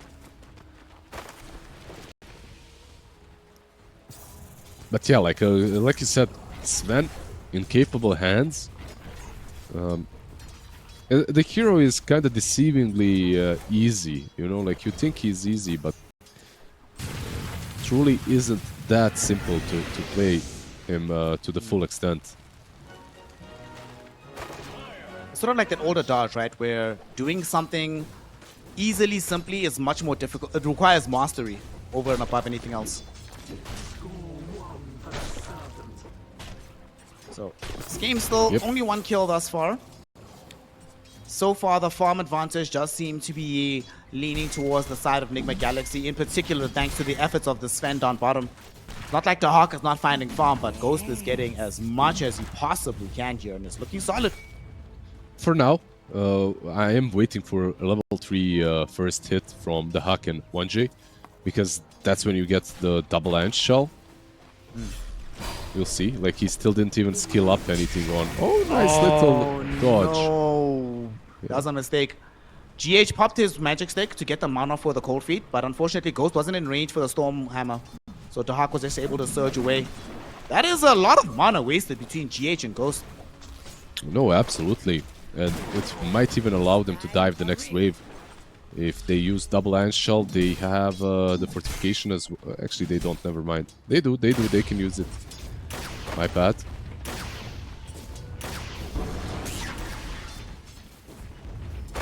You see, this is what we wanted to see. This kind of very close affair where there's not that much separation in the lanes. All the cores are getting farm. None of the cores are dead just yet. You'll love to see it. There's going to be a TP out though from Noob, so he's being pressured completely out of the lane. That's going to open up more space for TA2000 to really accelerate with this Medusa. And Noob, because he has to walk back, bro, he's going to arrive a level behind the Medusa by the time he gets there. If he even goes into the lane straight, like he might do something like go farm some stacks. He does have a level 2 Sandstorm to work with. They're going to try and punish the Tiny in his absence though. Omar getting ran down at the moment. The toss will be there, but it's not going to help. And, oh, what? How did they lose vision? I don't know what happened. Dahak ends up dying down bottom. as they manage to bring down the dogs here. 1J also trying to run for his life here on the Muerta, but Muerta will die too. How did that happen? Jukes. He has those juking sandals on. Wow. I thought 1J was the one that had the Jordans on, but it turns out Omar borrowed them for that particular juke. My man, what a guy. Yeah, like overall, both offlaners kind of struggling. I have to say that I think Radiant's offlane is just inherently harder to play. Let's see, mid lane, DK6 might be dead. Yes, indeed, but he's taking quite a lot of damage, and the 6 will not help him in that instance. The rotation coming in from these supports, and that's going to enable the kill.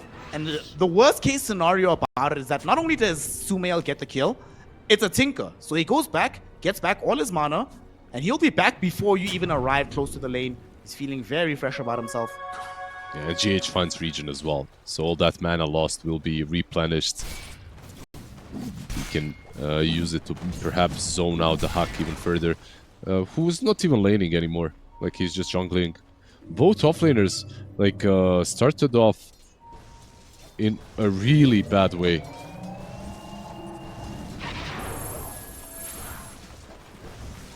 For now, it's going to be the Sand King feeling probably a little bit happier about proceedings. Even has a slightly higher net worth, but that can still change as the game goes on. We do see around this tier 1 tower, Rain does drop the Breathe Fire, but Omar's there with the Avalanche. Will the toss come back? Yes, it will, towards Sumail. And that should lead to the death of the Jakiro. And in the meantime, they did also manage to kill off 1J. GH involved in that kill. Man, this is like a night and day game between game 2 and 3 for the side of Nigma Galaxy. And now they're going to go and fight for the Wisdom Shrine. Ghost there with the God Strength. They back the Hawk. Ghost primarily concerned with the Shrine. He's able to take it. The Hawk gets a very nice vacuum, isolating GH on top of the cliff.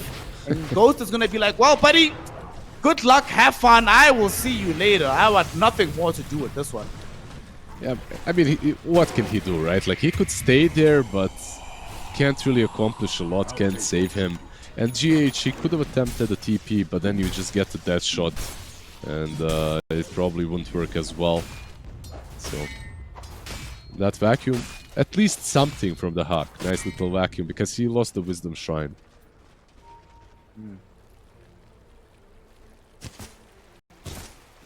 Bonus experience. Of course, they were able to secure their own shrine as well, giving that XP towards Omar. Life is good right now for the side of Nigma Galaxy, and they've gotten to that stage where they're allowed to... This is one of my favorite things about playing Tinker as a core in this meta, is in the stage of the game where Tinker wants to be farming the triangle, you just pop one of your supports mid, allow him to get like an excess amount of farming experience, and there's not really much the enemy team can do about it for fear of the Tinker being able to immediately show up and counter your plays. And he's finding all that farm. He's got the Kaya already. Not really sure what the exact build will be on the Tinker. I've seen a lot of different ones. On supports, it's kind of more straightforward. On carry, there's some Dagon builds. There are some other ones with Shivas. The Huck should be fine, right? Dire's bottom tower is under attack. Had himself level 3 or level 2 access to the Surge. Runs away. He's Gucci. He's chilling. What is not Gucci, though, is the fact that when you have the situation where this Sven, bro, your Sven in the enemy team has a full HP tower, so has so much space to farm. Like, and the thing is, you're playing DK mid, right? It's not like he's going to realistically be able to come bottom until he gets a Blink Dagger. So there's so much time for Ghost to just keep accruing net worth in the situation. Yeah, he's probably going to pop his ulti and farm some Ancients now. Or maybe Boglets, we'll see.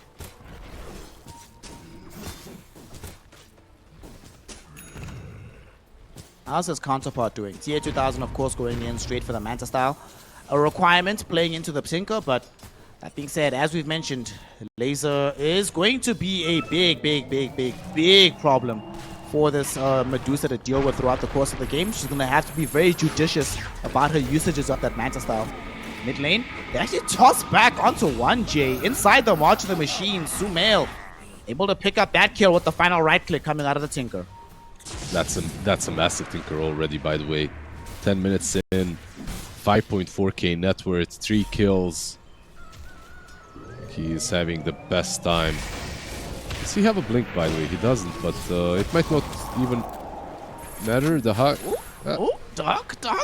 It's level 1 Ice Blast. Is it going to be enough? No, he's good. He's fine. Tinker was TPing bottom to help out, but he did not have a blink. He needs 150 gold. If he has that blink, he probably just kills the Huck off.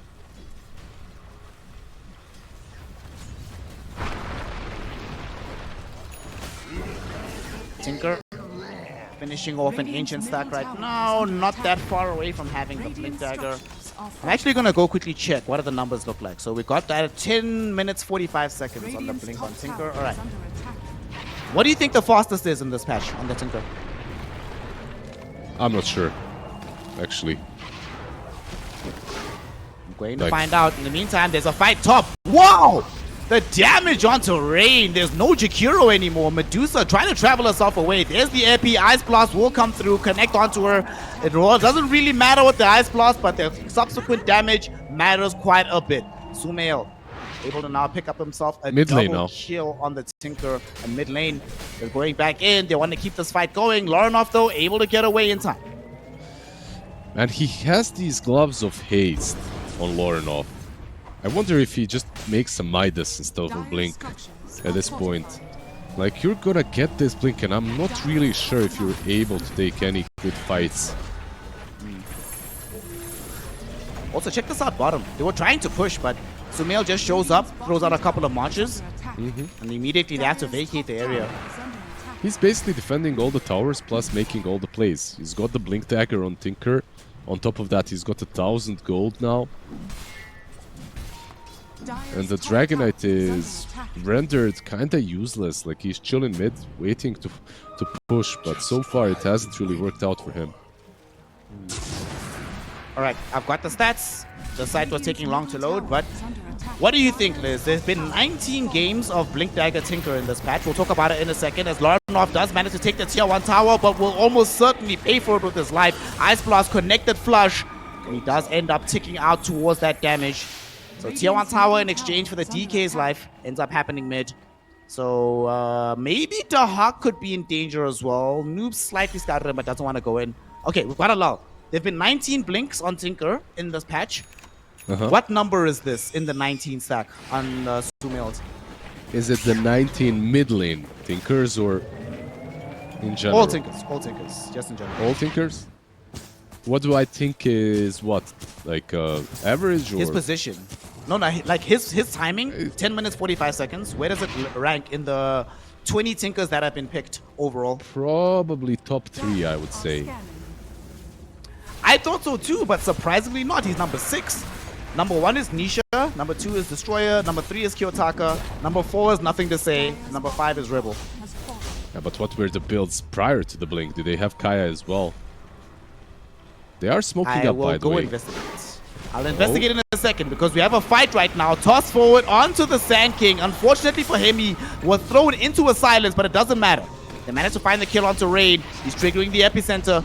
He wants to go in, but going to be forced back out as soon as CA2000 emerges here. But CA needs to be careful. Goes up the hill with the Stone Gaze going. Stone Gaze about to finish. 3 hero avalanche coming in from Omar. And now 1J all of a sudden going to find himself losing his life very early onwards. The rest of the lineup has to flee from this. Larenov finding themselves in some danger. Larenov has a stone of a Sven tossed on top of him by Omar. He's like, bro, I thought you were tossing pebbles, not Svens. What the hell? Like, that fight, I feel like could have been even worse for VP if Noob decides to just instantly impale Burrow Strike, that is, after the toss. But he used Heaven's Halberd, and by the time he was ready to impale, they already kind of scattered and he got stunned. But in any case, still a 1 fight for Nigma, and will most certainly result in a tier 1 falling down on the mid lane. And the Dire jungle will not be as safe anymore.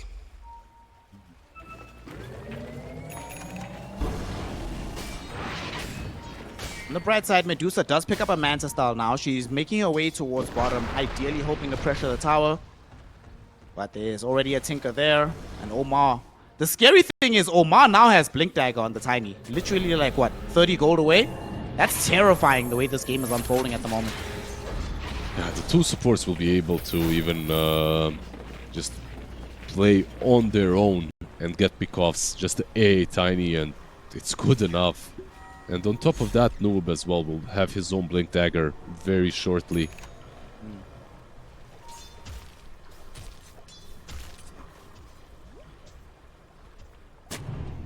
Skate gold lead, 15 minutes in at the moment. Still though, they haven't lost all of their real estate. They still have tier 2s available for themselves. They still have a scaling Medusa who is not that far behind the Sven. She's still keeping herself up there in terms of their net worth department. Yeah, she is. Like, he's farming well on tier 2000. It's alright. Like, his lane as well wasn't really the most difficult one, right? Like, he was almost alone in that lane. So, keeping up, of course. Like you said, the Manta going for Butterfly straight up next. Making sure that she evades a couple of those right clicks as well. A lot of magic damage, though, like I have to say, on the other side. Yeah. There's... And there's, you know, I mean, Doxia can buy a Pipe of Insight, which he is going for. He has it complete, but sadly might die here. Able to run away just in time. Shout out Ring of Tarask and Essence Ring, baby. Got the drip on your fingers, that'll keep you alive. Tinker has an axe, though. It's just completed. Radiant Are you a Shrink Ray enjoyer? Call that thought, Rain. Yeah, Rain is just gone, oh my god. Dude, I love Shrink Ray. I think Shrink Ray is one of those spells that, like, is interesting, you know? I like a lot of... For me, Dota is at its best when it's interesting. Things that you wouldn't necessarily expect. And Shrink Ray definitely falls into that purview for me.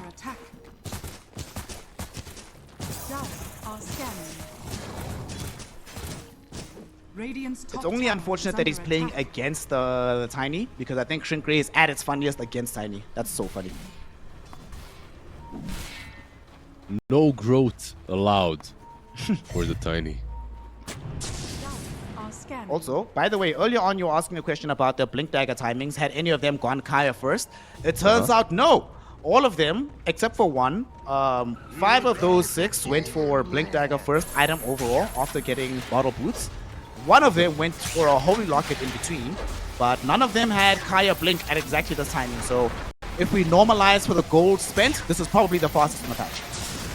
Yeah, I would assume so as well. Because he just had a very good game. He's 5-0-1 right now. They do lose the AA, but that was a massive smoke coming from VP. So it's something similar to what was happening in the last game. You're not able to connect on any significant targets with the smokes from Dire. And the shard, at least, a little bit of luck for Virtus.pro. It doesn't go in the hands of AA. Instead, it's on Tiny. A position for Tiny shard is not really the best one when you don't even have tree grab. It's probably the worst one. Crash, yep. Yeah, you can't use it. Gonna smoke up right now, though. Rain is dead. Sorry, brother. Really appreciated you, gang, but you're gonna have to note our appreciation from within the fountain. And the same is true of 1J. He tried to TP out heads up, but unfortunately, they did not expend the Stormhammer or the Burrow Strike first time around, so had more than enough left in the chamber to get the additional kill. Now this is Rosh. Straight up. God's Strength into the pit. They killed them right next to the pit. Also, Tinker can help out quite a lot. Do you think its laser should work on Roshan? I don't think it should, right? And why not? He should become really small. A small Roshan. No, I mean the mischance. The mischance is my problem. I mean, he does have to rearm it and everything. I feel like if laser doesn't work, then a lot of different spells shouldn't work as well. Yes, I agree. Roshan should be extremely difficult. I want fewer Aegises being taken in the game.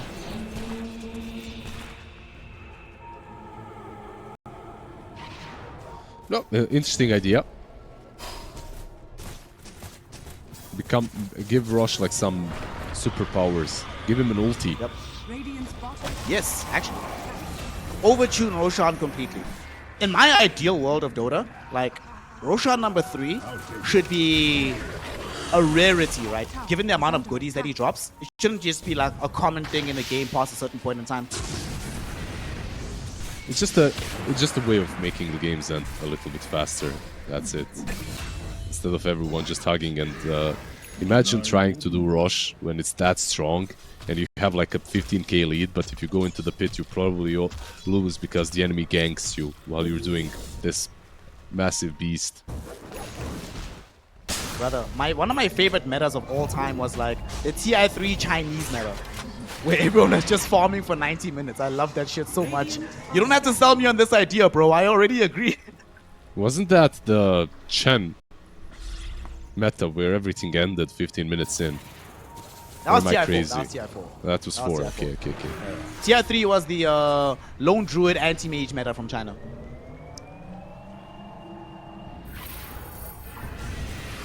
Bottom. Stormhammer going in onto this Medusa, and they're gonna try and bring her down. Look at the damage that Ghost is dealing, but sadly he's taking just as much through the Medusa Stone Gaze as well as the Macropyre. He's gonna be forced to vacate the area, but now Noob goes in. Epicenter on top of the Hawk. The Darkseer has been eliminated from the fight. Look for the forward though, Storm! Oh my goodness, the Stormhammer was still on cooldown. It got a stun, but ends up losing his first life. That's an Aegis immediately taken away.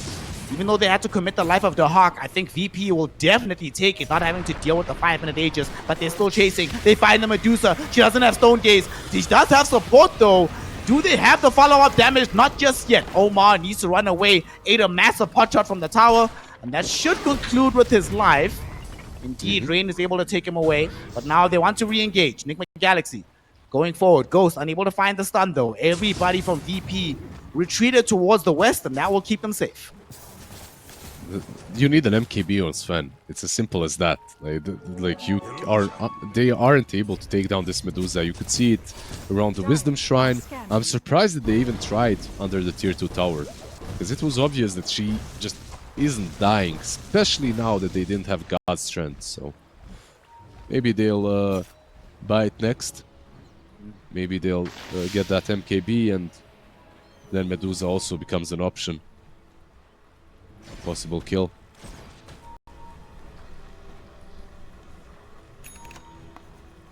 Hurricane Pike now picked up by this Dragon Knight. So, Lorinov has just been quietly sitting in the background, accruing net worth. All of a sudden, he's number 5 on number 4 on the charts, excuse me. And it doesn't seem like he's gonna stop scaling anytime soon. Him and his team are gonna smoke and try find a target. Noob, though, sadly already blinked away. Tiny might not be so lucky, and indeed, Tiny's going to be the one that gets caught. Ice Path right on top of Omar, and he should end up dead. I loved he's accruing net worth slowly, steadily. He's top 6 right now. I'm like, okay, ain't much, but it's honest work, you know. But yeah, he is recovering nicely. He didn't have the best lane. He didn't take down the towers that quickly for a standard Dragon Knight, but he is, like you said, managing to find some serious farm now.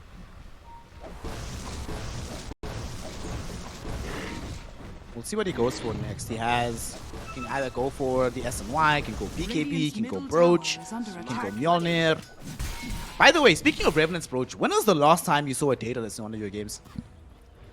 Yeah, it's not that popular. It's all about the Brooch right now. Another kill that they get. Like, they can kill everyone, but they can't kill the Medusa for now. That's how it feels, at least. 2,000 gold away from Ghost having access to the MKB, so that's not going to be true forever.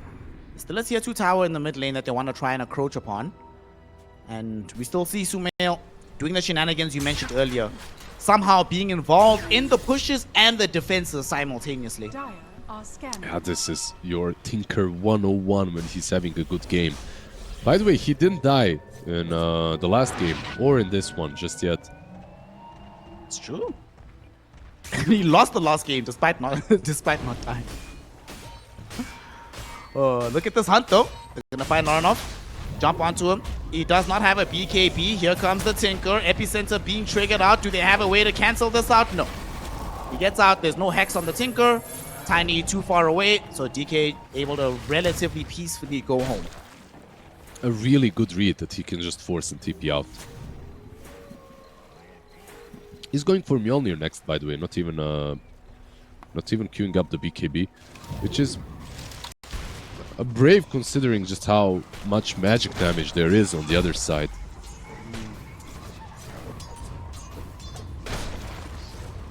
I like the idea of having Mjolnir, but I really think he needs some additional defense. But here they go for a fight.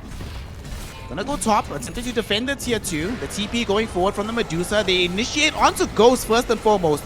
They did get the wall out onto him, but they don't manage to hold him within. Oh, look at the backlines. Closing out the backlines with a massive barrel strike. And look at the damage from Sumail. These heroes are falling very low. Nobody dead just yet, but now Ghost goes in. God Strength BKB able to rinse down to Hawk. Omar, unfortunately, will take a tumble as well in the opposite direction. And both teams will note this as a decent trade. Oh, GH. The final tick of the Ice Blast actually got to rain at the very end of the engagement. That is a massive boon for the side of Nigma Galaxy. However, Virtus.pro achieved the primary objective of defending their tier 2 tower. Considering its 11k advantage for VP, disadvantage for VP, that's a pretty good fight for them, isn't it? Like, they trade not the best, but they weren't that far away from getting some crucial kills. Even Sven took so much damage in that full engagement. He does have an MKB now. And this is where the things become a little bit different for Nigma, because they have different options now. You don't necessarily only have to kill the supports. Now you can pick and choose the target. You can kill anyone. Uh-oh. You also picked up a serrated shiv as a tier 3 neutral item. Uh-oh. That's going to be kind of scary. He also got the magic resist, so it's going to give him some additional time. Even if he gets jumped on by the DK, gets stunned up, they might not have enough damage to bring him down before he's able to pop the BKB Mask of Madness.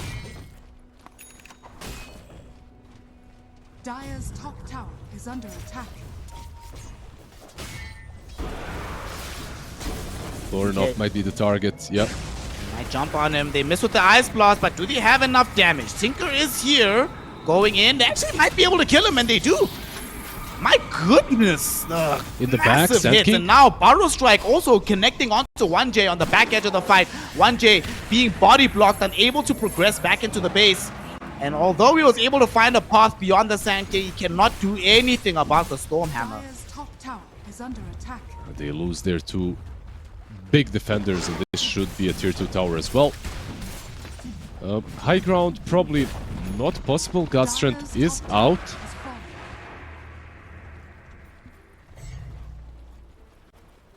But it looks like they will force them at least. With Ghost popping his Warcry and moving into the tier 3, it forces the Hawk to move back. So that's somewhat of a bonus thing that you can get when winning a fight this close to the enemy base. Yule Scepter also just picked up now by the Hawk, so has some kind of way to halt the progression of these heroes as they're trying to just jump into the fight. We also have these BKB duration decreasing steadily on the Sven as well as on the Tinker, so this Yule Scepter can have some degree of impact later on in the fight, but it's still gonna be a while before the Hawk feels really strong. He wants the Aghanim Scepter next. Right now, only has utility.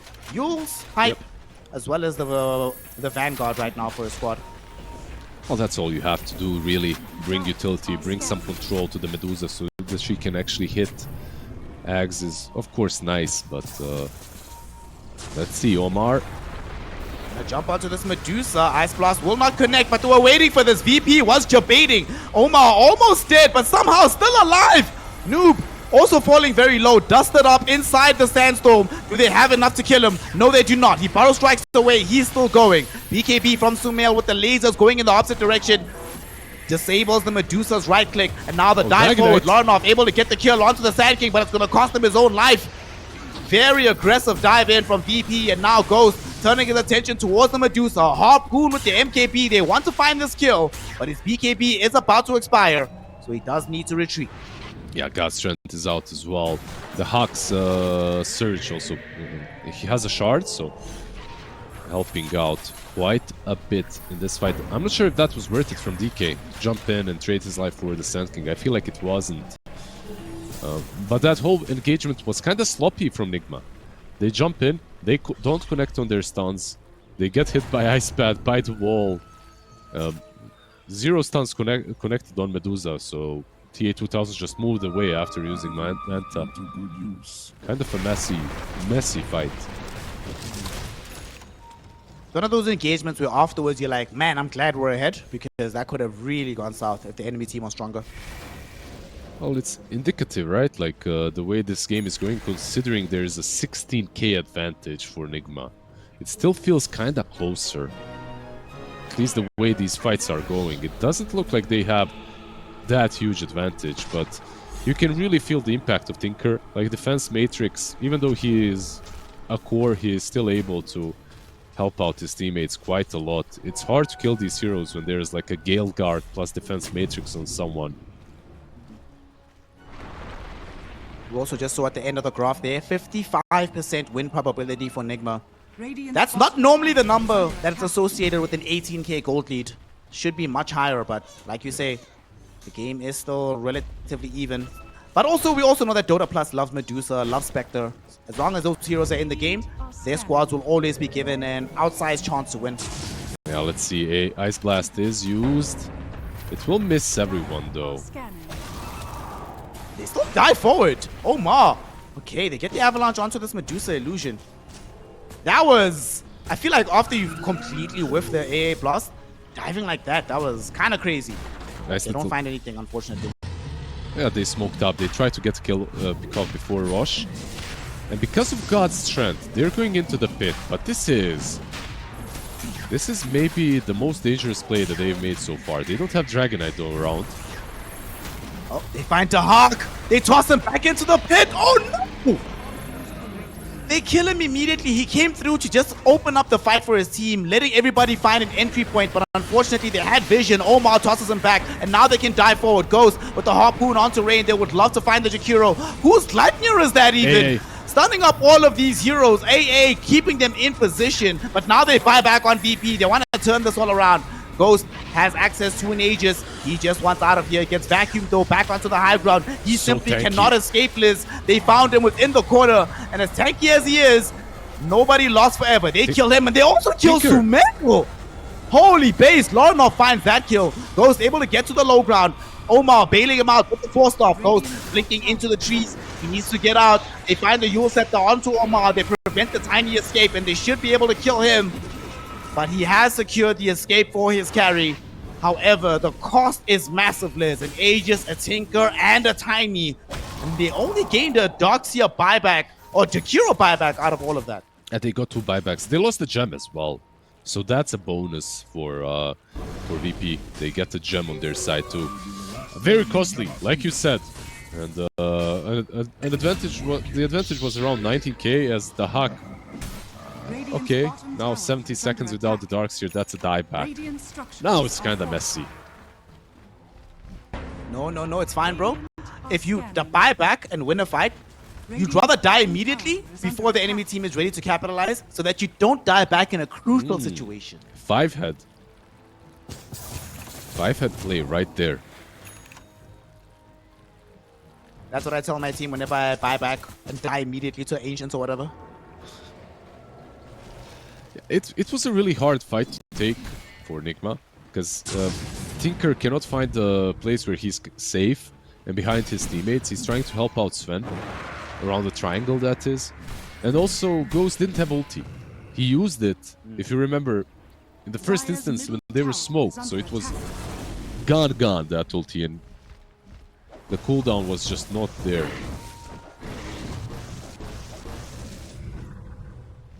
DK for Lornov is now starting to angle towards his BKB with the completed Mjolnir in his inventory. Starting to become a major problem as well, because this entire time, their primary focus from the side of Nigma Galaxy has been, how do we deal with this Medusa? But now you have this twofold problem, right? With the range of the DK, thanks to this Hurricane Pike Mjolnir, they can just position on 2 different parts of the fight. and dish out obscene amounts of damage from either side. They are smoking, by the way. Noob leading the charge once again to the same area, but no one is showing on the map, and they have a lot of wards thanks to the gem. Radiant are scanning. They're gonna find no Do one. you also feel like VP are ahead right now? Not really. They're in a decent position. I don't feel that they're ahead. They find 1J. He's certainly not ahead. He is down below. Sent right back to the fountain. I don't know, man. I just feel like I'm just very concerned about the fact that Laranov has been keeping this much pace with these heroes, and the fact that the Medusa is the #1 net worth. I don't think the other heroes have to do all that much except just set up the DK and the T and the Medusa to do the damage. Even if they all die, I can envision a scenario where you get like some massive vac wall into a dead shot macro. All three of those heroes die, but then Medusa, DK have enough damage to clean up the rest of the fight. The big problem though is going to be Sumail. Sumail is a worry. Massive concern. Recently we've seen a couple of games go from 20k advantage to 0 and back to 20k, but imagining Medusa solo carrying this is not too simple. There's just a lot of things that can disable her. Let's see, mid. He's gonna jump. Oh, Ghost! He gets caught here. He does have BKB. There's gonna be a turnaround onto Laranov, but still, the damage is being dealt onto Ghost. The Sven is falling lower and lower. Laranov does manage to get out. Laser eventually brings down Rain. TA2000 committed the Stone Gaze, and it will be enough to help them kill off Ghost. No Sven available. He committed everything. Used BKB, used Satanic, used God Strength, used Harpoon, and none of it mattered in the end. Yeah, just absolutely isolated. That was the problem, and I feel like the Satanic was a bit too late to the latter end of the BKB. Nicely done with the Yules, by the way. The Yules was as his BKB is running out. He got caught by the end of the BKB and couldn't hit anyone with the Satanic, couldn't heal up. Power strike.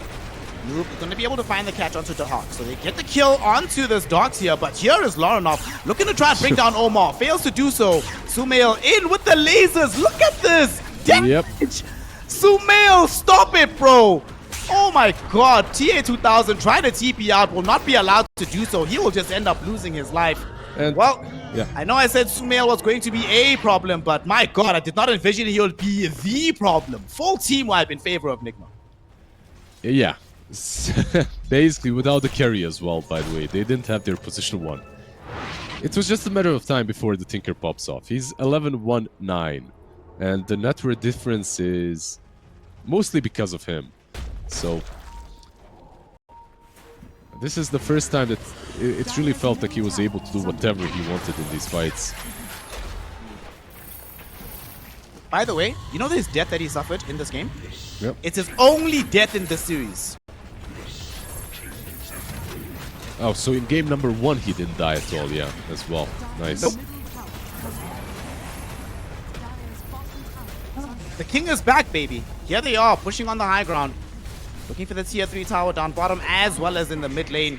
Ghost is pushing that with the God Strength. Bottom is being pushed by the Tinker. What will they do about this? 30 seconds, no Medusa. 15 seconds, no Dragon Knight. So you're guaranteed losing 1 lane of Rax. Let's see if it ends up being more than that. Dire's middle barracks has fallen. Dire's bottom tower has fallen. They killed... Okay, they didn't take down the range racks on mid, but they still had the glyph, by the way, so it won't really matter. Will they go back for the melee racks? It looks like they won't, yeah. They respect the Medusa too much. She will be up in a second.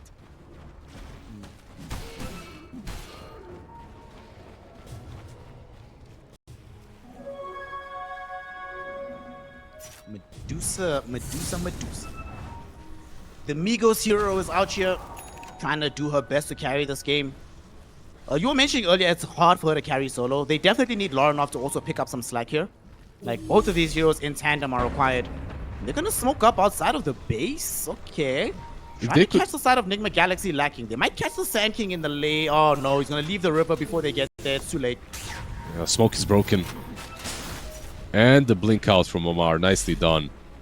Well read. It's so much easier now. The lanes are pushing in. You have the mid lane pushing. No one is defending it, so they read the smoke very easily. For Virtus.pro to win these next fights, they need to find a way to approach the Tinker. And that's probably not happening. He's got the level 25 200 AoE laser as well. Yeah, at this point, you know, you should have been controlling the Tinker earlier. That's usually the case. Yeah. This Tinker, man. Man, if it was not any other hero, but there's so many other heroes where this game could have still been relatable for Virtus.pro. AD rune picked up by TA2000, but sadly he doesn't have a bottle, so that's just a raw pickup.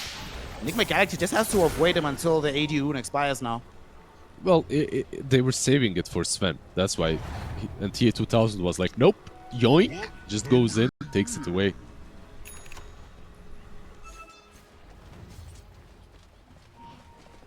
So Roshan is not that far away from respawning. Unfortunately, it's still extremely difficult for VP to be the ones to go into the pit first.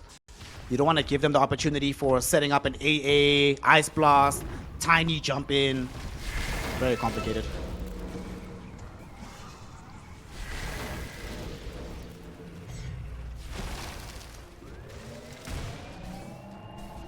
God strength is up, Rosh is up. Yeah, if you're VP, you might have to contest it though. I'm not sure. And the problem with contesting it is it falls too quickly. Now with the Tinker being this big, this Rosh is gone in a matter of seconds. Another problem is they've seen what can happen, right? If you don't have a beat on where Omar is on the Tiny, he just tosses you into the rest of the fight and you just die immediately, even if you're trying to contest. So the approach is extremely difficult too. Absolutely. They all got connected on by the Ice Blast, by the way. GH reading exactly where they're going to be. Nicely done by him. Of course, a lot of items on him as well. Getting towards the Hex. Still quite far from it, but... Yeah. How's this guy this good? Like, seriously. What year is it now? 2025? We're 8 years from when GH debuted on the scene. But he's playing like a fresh new player, giving us new skills all the time. How is this guy this good, bro? Mid lane, they're gonna go on to TA2000. Ghost found the Medusa. They do get the forced off away with the BKB. That'll keep the Medusa alive for now, but they have the chase coming in. Ghost really wants this one. Gets interrupted though with the Dragon Tear start before he can finish off the Medusa. Still has a lot of damage for himself and enough, not nearly enough to dissuade him. As they kill off the Hawk on top of 1J. It's a double kill. Make that a triple as Rain gets brought down here in the mid lane. All three of them buy back instantly. Ghost inside the base was trying to chase down the Medusa, unable to catch up to her. And the triple buybacks will dissuade Nigma, at least for the time being. However, these buybacks come without Macropire, without Doxia Wall, without DK Ultimate, which is about to expire at half duration. Lorinov goes in, does have a BKB active, will activate it onto GH, able to get the kill, but his DK form is finishing. Needs to be careful about this fight. Noob very far away from the rest of his squad as we do have TA2000 triggering out the Stone Gaze. Noob eats the cheese, gets the Barrel Strike back out onto 1J. 1J will end up going down, and look at Sumail with the full E-Blade, the Dagon, the lasers on the side of the fight. He's wreaking havoc on all of them, Liz. The Gleipnir stops the Medusa from retreating from the fight. She will end up dead. The Hawk doing his best to try and flee, but if he dies, this is a dieback, and the Harpoon connection will ensure it. No Doxia, no Chihiro, no Muerta. Only the Medusa has buy, but it's not going to be enough to stop these buildings from being knocked over, and potentially Nigma just going for the jugular right now. They have a Aegis and Refresher on the Sven. One buyback will not stop them. They're going back in. Buybacks came in, but it's not really going to matter. They just have too much overwhelming damage. GG, well played is called. Virtus.pro throw in the towel. And Nigma Galaxy, for the second season in a row, will find themselves as the first entrant into the grand finals